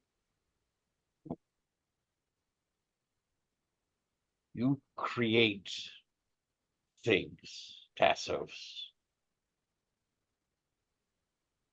Maybe not one of those be more appropriate.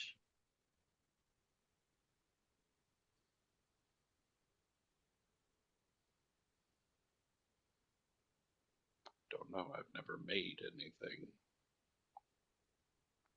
Made many nightmares. Ephemera. I change things. And you hear a voice, a young woman's voice. She'll say, I will help you if you wish to make her queen in your realm with this soul. She could be everywhere she wishes to be.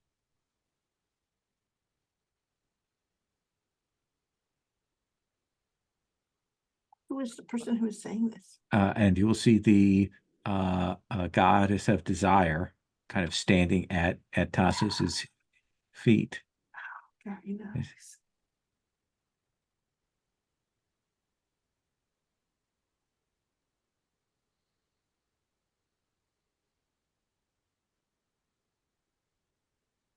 She deserves to get what she wants for once. I can't give that to her, but maybe you could help her. We could help her, and we could give her the freedom to choose what she wants. But you have to tell me that's what you want for her to have her freedom.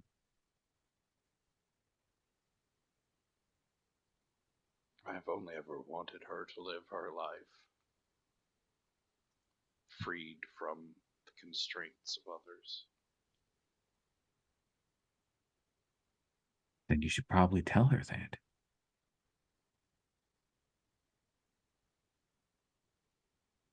Shall I hold on to her soul, or shall you? Because this will take a while for us to build, will it not?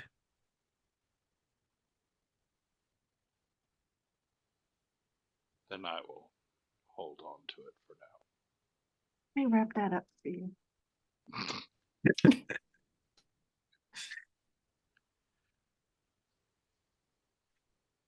And our dragon?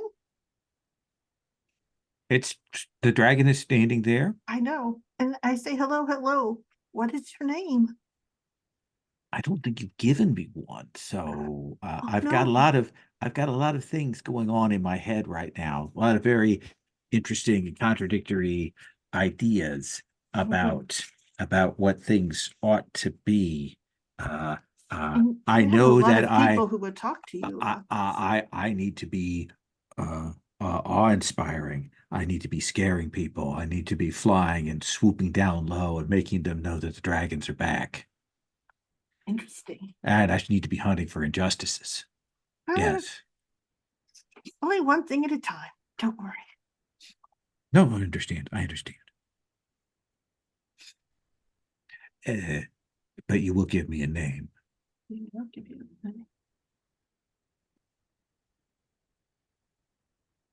And I think we're cut forward to a wedding. Before we do the cut, Okay. I look over at Tassos and say, Tassos, do you think it's safe to bring out the children?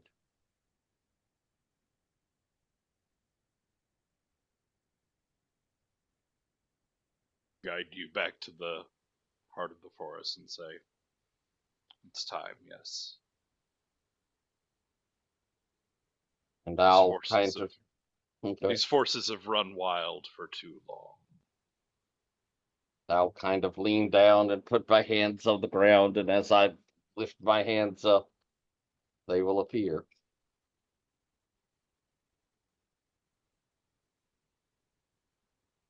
Tassos,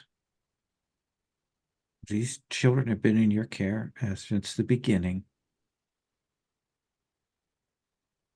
It would be the height of perversity for me to say what happens to them. So when they come back, is the dark heart still in their soul? Do they become the dark heart? Does one of them become the dark heart? Does something else happen? What is it?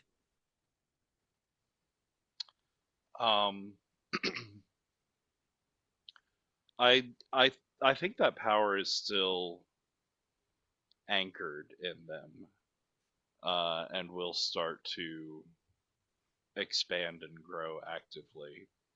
I think actually as it blooms, it will sort of take them further from Tassos's power and influence, where he had sort of taken them on as, you know, the living miracles that he was Right. supporting. I think that their growing power would slowly push that away. But hopefully by the time it grows fully, they've become what they're going to be. I have more for them, but Sure. No, I think that's a fair thing. So they will look at you, and you can tell that they can see Wan Lao with you, and they seem pleased by that. there is a hole in the world, a crack in the skin of things. It's been writhing and causing damage without anything to guide it. But I think you could be that guidance one day.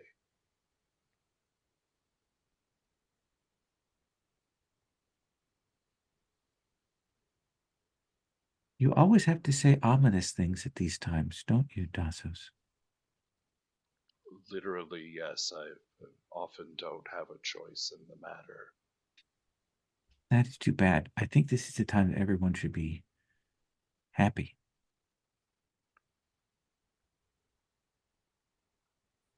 Are you not happy?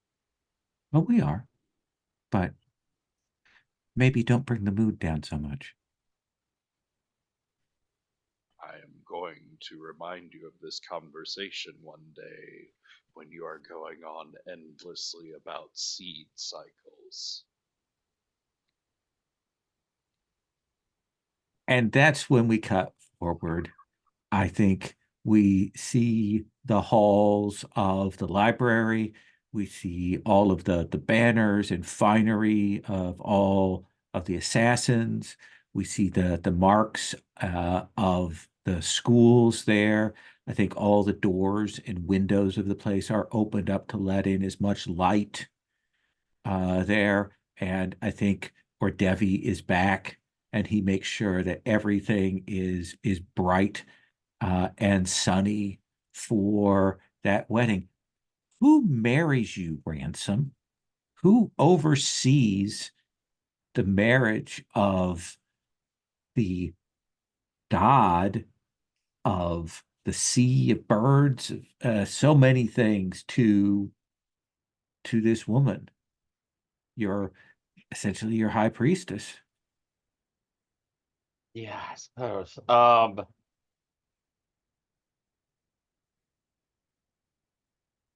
I think that I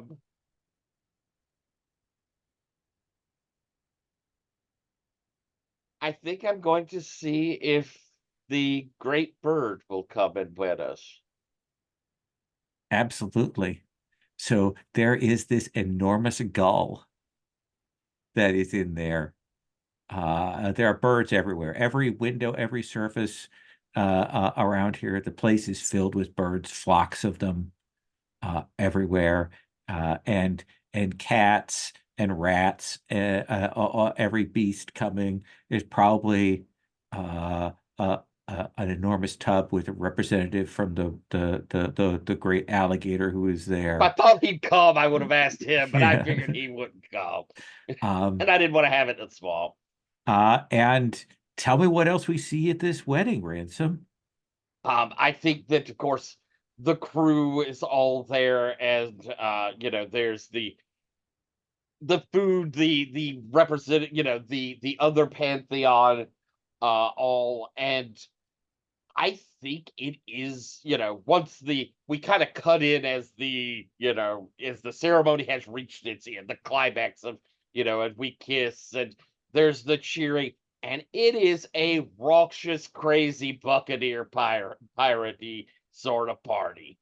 Um, there's plenty of booze, lots of song. At some point, Ransom probably will get intoxicated enough to do a full-on production number with everyone there, probably Bollywood style in this one. And uh, it culminates with us kind of heading down to the Sea Wing to to go at least on a honeymoon cruise from there. I do think as you are heading down that Sedenia, the leader of the other pantheon, does catch your arm and will say, "Well, you're out of the running, I assume, as you seem like a man who's from monogamy. But do not forget our deal." I'll kind of look over my shoulder, and I sort of imagine I catch Tassos and Desire arguing over something in their works and say, well, I do know a couple that seem to be getting closer. There might be She hope. says, no, no, that one is not. Uh, I'll glance over at Threadless, But who's this probably is dancing with yeah. Arsani. There are decisions to be made. We will deal with that. But that is a promise to be held to, or else it remains as a problem that will hang in the mythology. It, it surely will be settled.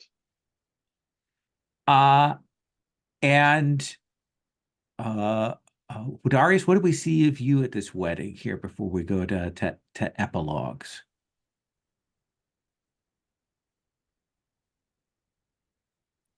Um, I think talking to the other pantheon a lot. Um, I think Citric is there and is pleased to actually be able to And it would be fascinating to be able to step If they let outside you of out, his you know. cities. Yeah, yes. Yeah, in that case, I will invite him to like explore the city with me, you know, when the wedding's over. We're very Um, excited to do that. and other than that, I think just very normal what human beings do at weddings, in spite of all the divine weirdness going on around. That seems fair. Tassos, what do we see of you at the wedding? Um, I think it's been explained to Tassos how a funereal approach to a look may not be entirely appropriate for a wedding. So, in addition to, I don't know what the bride is wearing. Tassos is just in stark white. Can't bring themselves to be in color exactly, but the just like no shadows, weirdly undelineated white, because any black would obviously be wrong, and people keep fussing at them about that. So there's no reason. I'm just gonna be fine. Awesome. I love it. And Threadless? You're muted.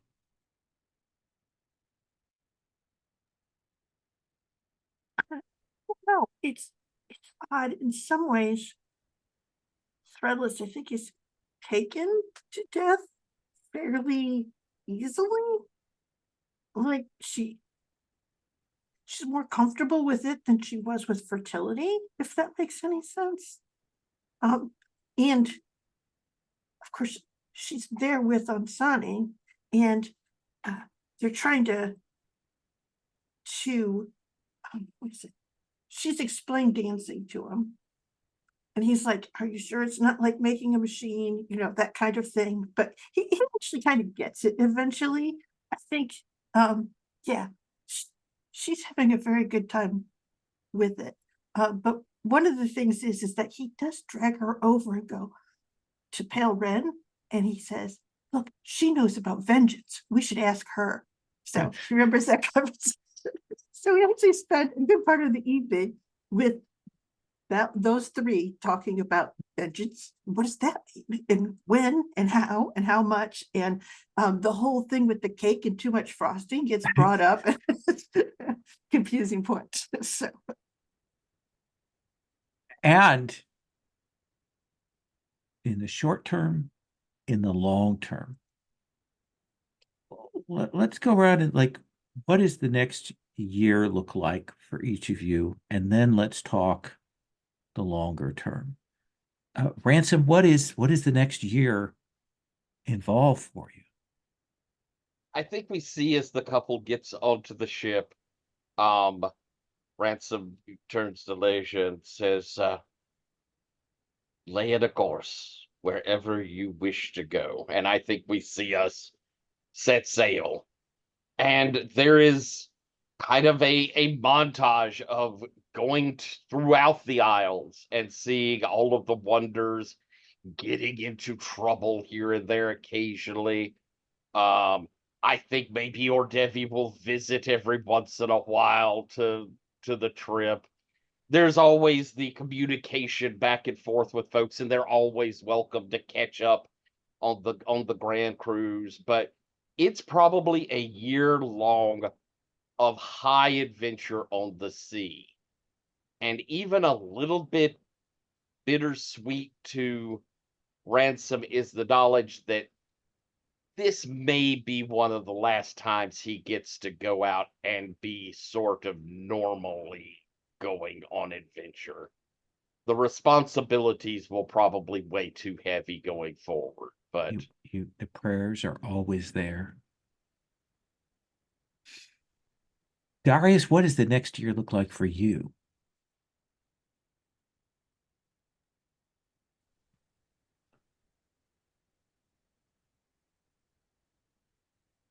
I think Darius spends the next year kind of learning how to be a god without like while still being themselves. Um, I think at some point they go to each the cities that they were sort of pulled to before massive disasters, and sets up a temple at each of them, and is recognized at each place, which they did not expect to be. Like before they set up the temple, like somebody notices and recognizes them, even though they're not like trying to be. So like I mean, I think that is the Okay. next No, I think year. Like, that's great. Going message. back, seeing them recognize you, have spoken of you, of the aid that you rendered during those times of disaster. I think there's more stories of that left behind from those things. Tassos, what is the next year for you? I think we see Tassos in their dream realm gathering the twins one night and calling them out, leading them across the sort of shadowy, dark landscape of their dream realm until they get to the edges of it, where there's this like valley in the dream realm that's almost like Vegas or like spotlights, like colored lights sort of coming up out of it. It's this area that is more vibrant and intense the closer we get. And Tessa stops sort of on a metaphorical ridge looking over it, and says, we have been working on something new, and I thought you should see it. I wanted to know what you think. And there's sort of like the lights shining in their eyes, sort of kids at a carnival for the first time sort of look. And there's this like minute of silence as they look back and forth to each other, and then look at Tassos and say, "Can we go down there?" Tassos looks very closely at them and says, "Do you want to go down there?" And they both just immediately nod their heads. And Tassos gestures for them to go. They look at each other one more time, sort of hesitantly, before they go bounding down to like explore the dreams. And there is this change in them. There's this area I think is sort of like Tisteg and Tassos sort of traded a couple of people, maybe like a circle of 13 dreamers that are going to be the test ground for this, and also where they're working to call Nuan Lao back. But I think we see trips, and over the course of the year, the children, the twins, they seem less entirely gloomy and goth, and start to show interest in sort of a more vibrancy to their life. Nice. Now, I do have to ask this question to go with what you've just set up, because you are a god of nightmares. Fun stuff. Did you invent clowns? Is that how this all comes about? Because that's what immediately comes to mind. The god of nightmares made a circus. All right, so they want me to use this color thing. All right, you come here. I'm going to experiment. Threadless, what do we see of you in this next year? Build a city.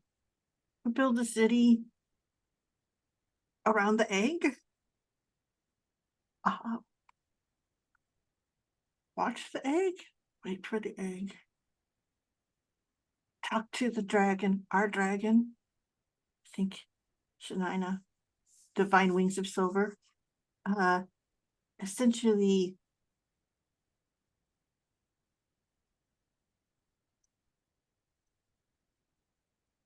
there's kind of always this conversation with the dragon going on about things like dragon doesn't know, Threadless doesn't know, Sonic doesn't know.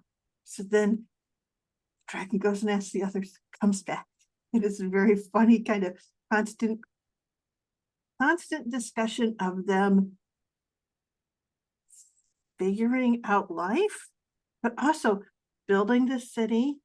And when people come, they watch and they shape the city around the people who come. But it starts small because it was terrible and devastating here. And, you know, it's just kind of this very thing. And the strangeness of the dragon's egg in the middle is significant, but it draws people who are willing to take that risk. And it becomes a city that is full of significance, but also built for the people that have come there. Does that make any sense? Yes, absolutely. And the dragon will become a symbol of this city and eventually a symbol of the leadership of this city. Yes. So I've got the epilogue for the longer term. And I think what I want to do is I want to let each of you give us some scene about something in the future. You can either do something that tells us where you finally go to or where things end up, or just a scene of something interesting from the future. How you want to open it or close it. It's up to you how you want to do that in terms of the last we're going to see in this campaign for you. So Ransom, after that year, time goes on.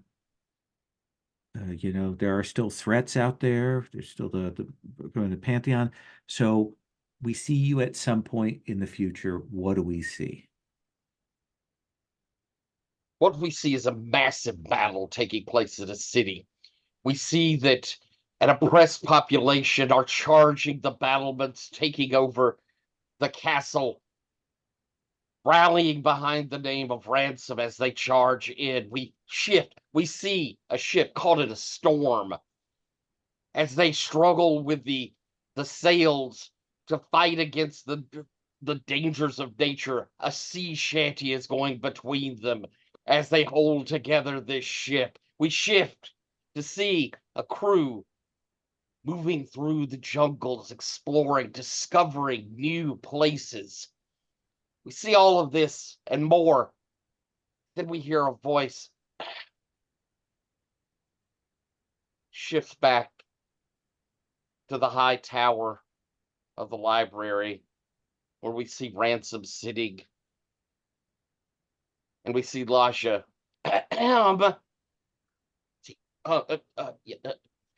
Yes, dear.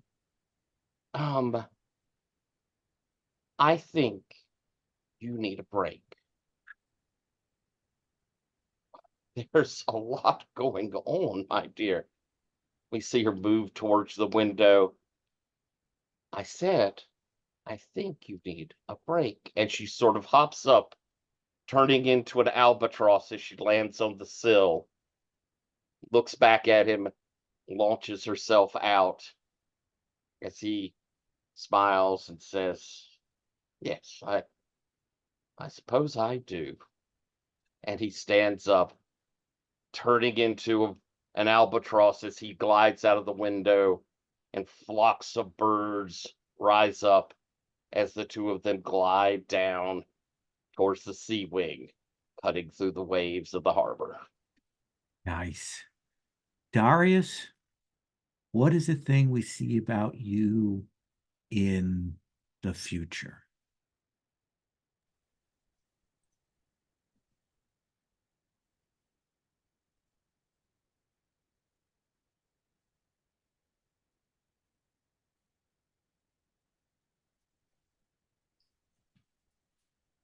Um,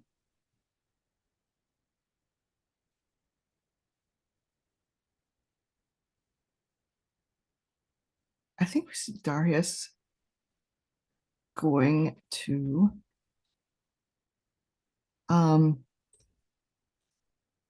going to a place they have never been before, showing up.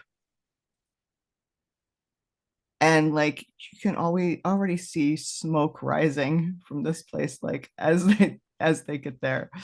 But this time you see Darius like going to the source of the smoke and sort of just performing this ritual that doesn't look like much of anything. Some hand motions, some like setting sticks in the ground in a certain pattern, mumbling something, and then the smoke stops, it dissipates, and you just walk away.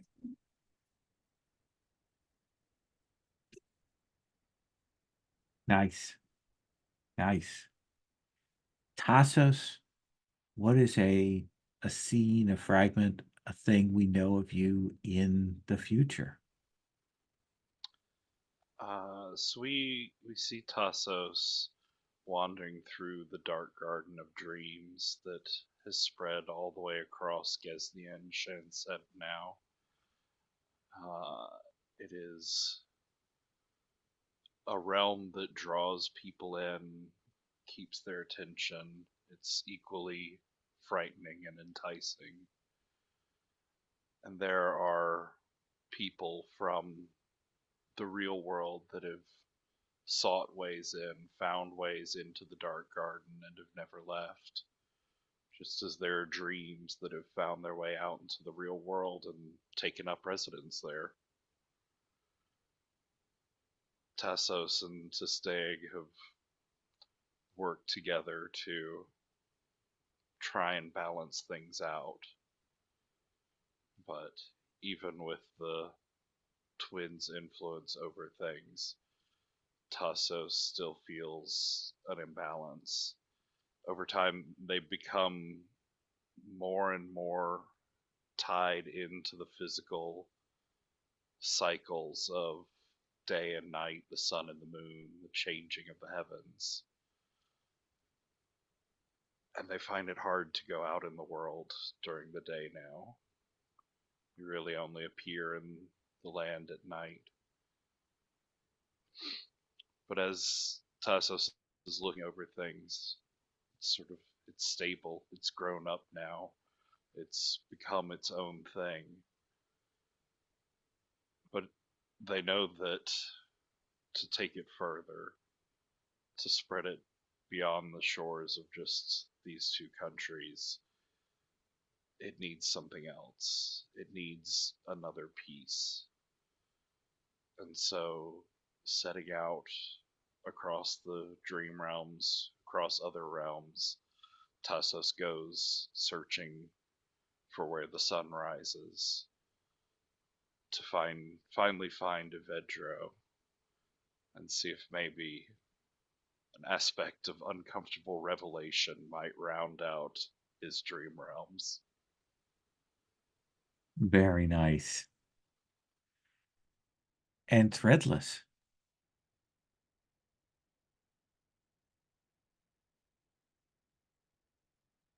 Think you see banners, great long banners that unfurl next to the doorways of buildings.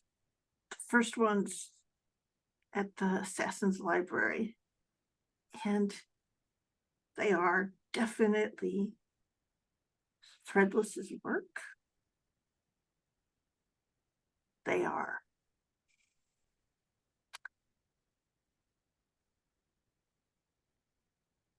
a celebration of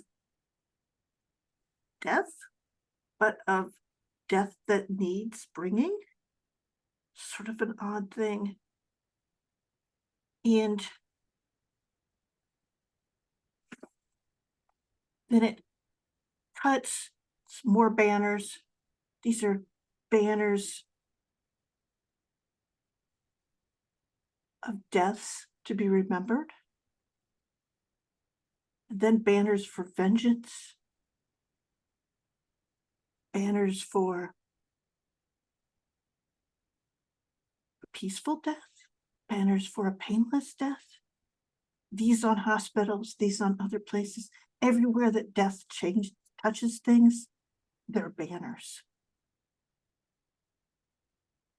And then it cuts to looms. They're mechanical.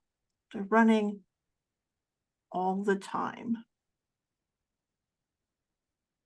And it's the names in the last moment, last thoughts, the last thing. But these are down deep. Not in a building, but in the afterlife.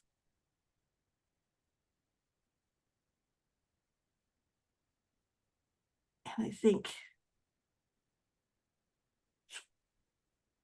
where you see Threadless, she sort of has come clearly to watch.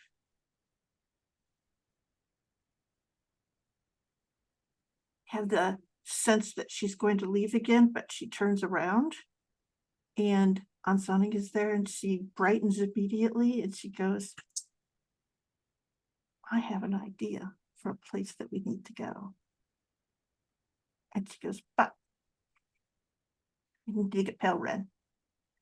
And it's that sort of thing that he's like, oh yeah, go to get him. And she goes, I've decided where we're going to get married. And so essentially it is just that sort of God's flight where they all go jumping from peak to peak by the sort of thing of their divine power and the paths that they're familiar with. Clearly they've spent a lot of time together, the three of them, and you get to a valley that leads to a river, and you can see that it lets out, and in the distance you can see these islands out there. And she says, that was where I grew up. She goes, thanks to Pale Ren, my families have reclaimed their lands, but I would like to be married where I was born, if you don't mind. And essentially you'll see the dragon land, Shania, divine wings of silver, and then carry them out to the island. And it is just them out there, like figuring out, like, what are they going to decorate? What's going to do? But they're clearly in a very celebratory state at this point. Excellent. And I think the last thing that we're going to get is we roll back actually a little backwards. And I think it is after the wedding and after everything at the library, and the things have changed, but it's a year after that, and I think we will see a ship pull up to the docks, and I think we will see a figure get out from the boat with a huge pack that seems to outstrip her, and we will see our port keeper approach, and we'll say, we don't get many dwarves here. And she will say, my name is Dagriel, and I've come to figure out about the gods. And we will see her start marching up to the library. And that'll be our last moment, our last scene to hook into the previous campaign there. Let's do just a quick stars, thoughts. This has been a long thing. I want to say, Ethan, thank you so much for coming in to this last arc. I knew we threw you in not just the deep end, but the deep drowning pool end of it, and you did a great job with it. You made an amazing character, and I just want to again shout out how much you brought and how you brought a different dynamic to the group. It was nice having someone especially in the way that you ran them, give us a kind of grounded reflection of our characters. So just wanted to call that out. But Tyler, anything you want to give a shout out to here at the very, very, very, very, very end? Holy crap, what a campaign. I'll say that I'm a fan of Godbound. I'm really, as much as I know it, there's so much more of it I feel like it's out there that I didn't explore, but it's a heck of a cool game. It felt really good. It felt very powerful. It felt threatening. It was a good game. You ran a marvelous series of arcs. We have some wonderful NPCs that struck home and became really deeply ingrained into the story. So that's a huge testament to how good you are that we, the professor on a bicycle, uh, the crocodile, the I hitting some of my face. I don't want to use up everybody's, but I loved the other Pantheon. I thought they were beautifully realized. Just really neat, fun, interesting people, and I thought it was a nice love story with Leisha. I really their meeting at the beginning developed, and it was a slow roll, and it felt really right. It felt like a good story. Um, y'all were amazing. I want to. He's not here, but Dan's character and the Ransom's best friend. There were so many moments that felt lovely in their friendship. It was so good to play with Dan. I'm so glad he was a part of the campaign. Um, Sherry, Threadless, the arc of Threadless was magnificent to watch your relationship with Unlao became so deep and wonderful and sweet. Um, the constant things of Threadless that stayed consistent throughout such a long period. It was just a well-formed character. Just a delight. And Patrick Tassos is the most odd, Yes. unusual alien, and yet became someone you could see humanity.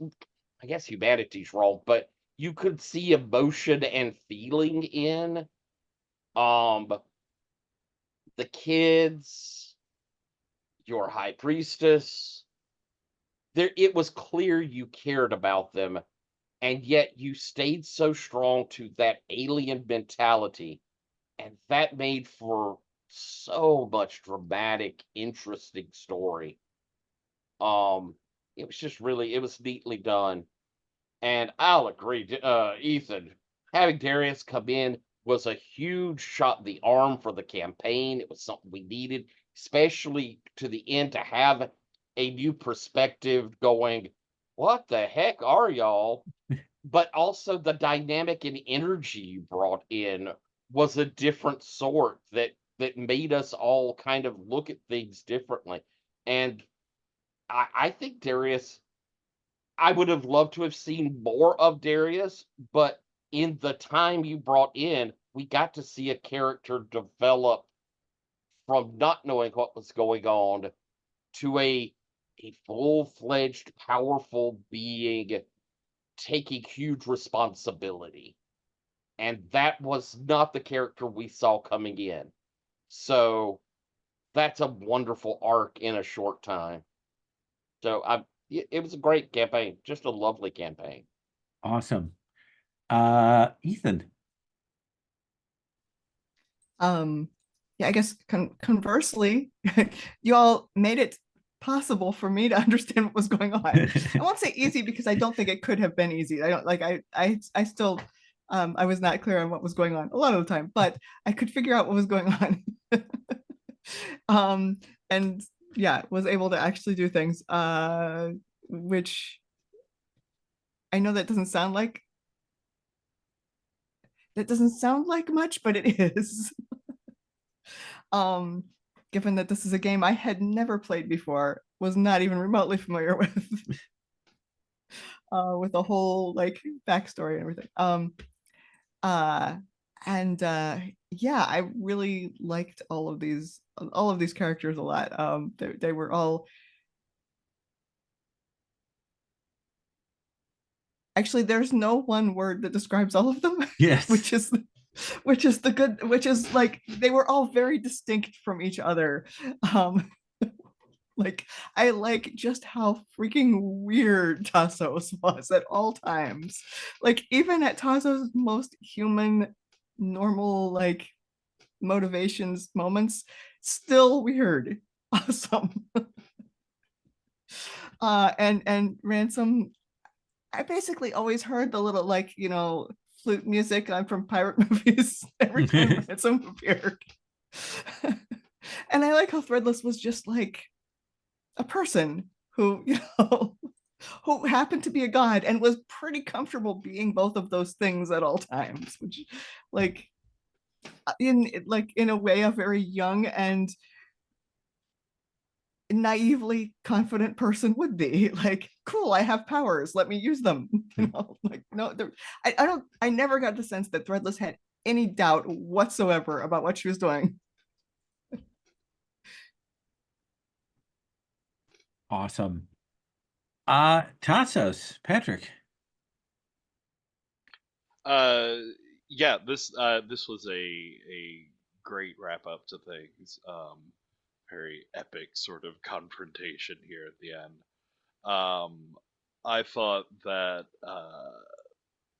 that choice laid out for Threadless was sort of amazing, and I love that we have like a complete sort of rebirth and reinvention of Threadless here almost at the end, like a whole new story beginning for which is super cool. um I also always loved about Threadless, Sherry, that like I always felt in Threadless a similar ambition to Tassos of just from the beginning they accepted their divinity and looked at like how they could reshape the world around them with it. Just everything was about change and how things could move forward and be different because you touched them. And I always I love watching that. Tyler, I love how even as Ransom's godhood and story grew bigger and more expansive, Ransom the person's story kept focusing in and getting smaller and smaller in a really neat way, and how we ended up just like focused in this sort of like two-person story that was happening in the middle of all of this other stuff going on around it, and how you kept the focus inward on that was really cool. And Ethan, people have said most of it, but I thought it was a really neat time that Darius, a very, very human character, came in at a time when our godly characters were just like getting fully into their weirdness, and how Darius could remind them of the reality and the humanity of situations and the just like simple choices and impacts that we would constantly overblow. But similarly, we got to see Darius accepting themselves and their power and their divinity through contact with these extreme weirdos, and seeing that like leaning into your uniqueness and your weirdness and your curse was sort of the strength for Darius moving forward. And so it was it was a great counterpoint story to bring in at just the right time. This is great. It was I loved it. Awesome. Wonderful nonsense. Wonderful nonsense. Yeah, I like nonsense. So yes. And last but not least, Threadless, Sherry. It is, you have all said many smart and correct things. And I don't know if I could be smarter or more correct, but I can say the things that fall out of my mouth, and I hope that it's not just word salad. So, Lowell, I do want to thank you for closing the circles, all the circles, so many circles. You did an excellent job, and I get to see you do this a lot, but this was pretty darn, there were a lot of rings up in the air, and you did a great job with that. And thank you for, I didn't expect the deaths fertility swap. That was crazy. But if there was a way out with Unsunning, I had to go for it. So that was the way it had to be. And I could only take it with grace at that point. Not be sad. Tassos, you were always a conundrum. You will always be a conundrum. I think that Threadless would say that we aren't alike at all, and yet she would be incorrect. It was just that she had a very different sense of what was, what her sense of the world was, and your sense of the world was. And she was often, I think, confused and worried that she was making the wrong choices. Everyone else was much further along on this God thing than she was, and more certain about it. And so she just had to act like she knew what she was doing. I think it's pretty much it. Darius, I love Darius because Darius had made his mark on the world before he even got there, but had no sense of it. And we got to keep on. I think I love that part at the end where we come back and see that, yeah, they did remember him. They did know him. And even afterwards, he was still the quiet one doing the work. Just no big noise, no things, but you knew they were saying his name. And that is lovely. And Dan was wonderful. Or Devi Evedra was an awesome two-faced character that was just amazing to watch. And I think so well done with those words that he had, that the two sides of each of the things that he had, the sun and knowledge and all those things, just perfectly perfect for that choice. And Ransom was the hero that a story like this needs. He was the most swashbuckling, the handsomest, the most charming, the most capable. Always had the trick up his sleeve. Just the face of the campaign, and just loved him. So I hope that you got all the seafaring that your heart desired, because it was so good.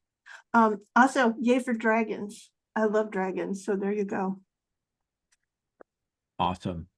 Thank you all so much. I'm going to. Well, Lowell, before you cast off, you Yeah. had all of this run. Surely there's a star. Clap yourself on the back a little. What stars do you have, buddy? Well, I mean, I told you I love all the characters. I enjoyed what the characters that you all grabbed onto and gravitated towards and really developed. That for me is a pleasure. I like putting a cast of characters out there. I appreciated you going with kind of the weird direction that we went in. Like there, I wasn't sure where we were going to go, and then we hit the Assassin's Library, and you were like, "Okay, I guess we're here." And I was like, "Okay, I guess that's what the campaign is from now on. That's fine." And that was really fun. Like throughout, there were lots of great things. I appreciate you in a game that is, it's an OSR game, but it's OSR adjacent. It's a crunchy game for us to do a lot of story gamey stuff in here and focus in on the mythic bullshit and stuff. which is the kind of thing I enjoy. I like that. There are many great things. Like I still remember the whole uh going to the place with the blood-sucking princess and the elemental evil and stuff. Like that was a big thing. And in this game, the whole mythic journey, I loved everybody's character. Like I know it was great. Like dynamite. It's what I wanted out of Godbound. Like I've read Godbound, I think 3 times before, for substantial stuff. And I love what you can do. You can just inject all kinds of weird shit going on in the world. And that there are all these mythic engines and dead gods and leftover weapons from the God War and all that stuff. And you can decide what you want to explore. So yeah, dynamite stuff. Dynamite stuff. I'm very happy with it. I'm going to now stop the recording.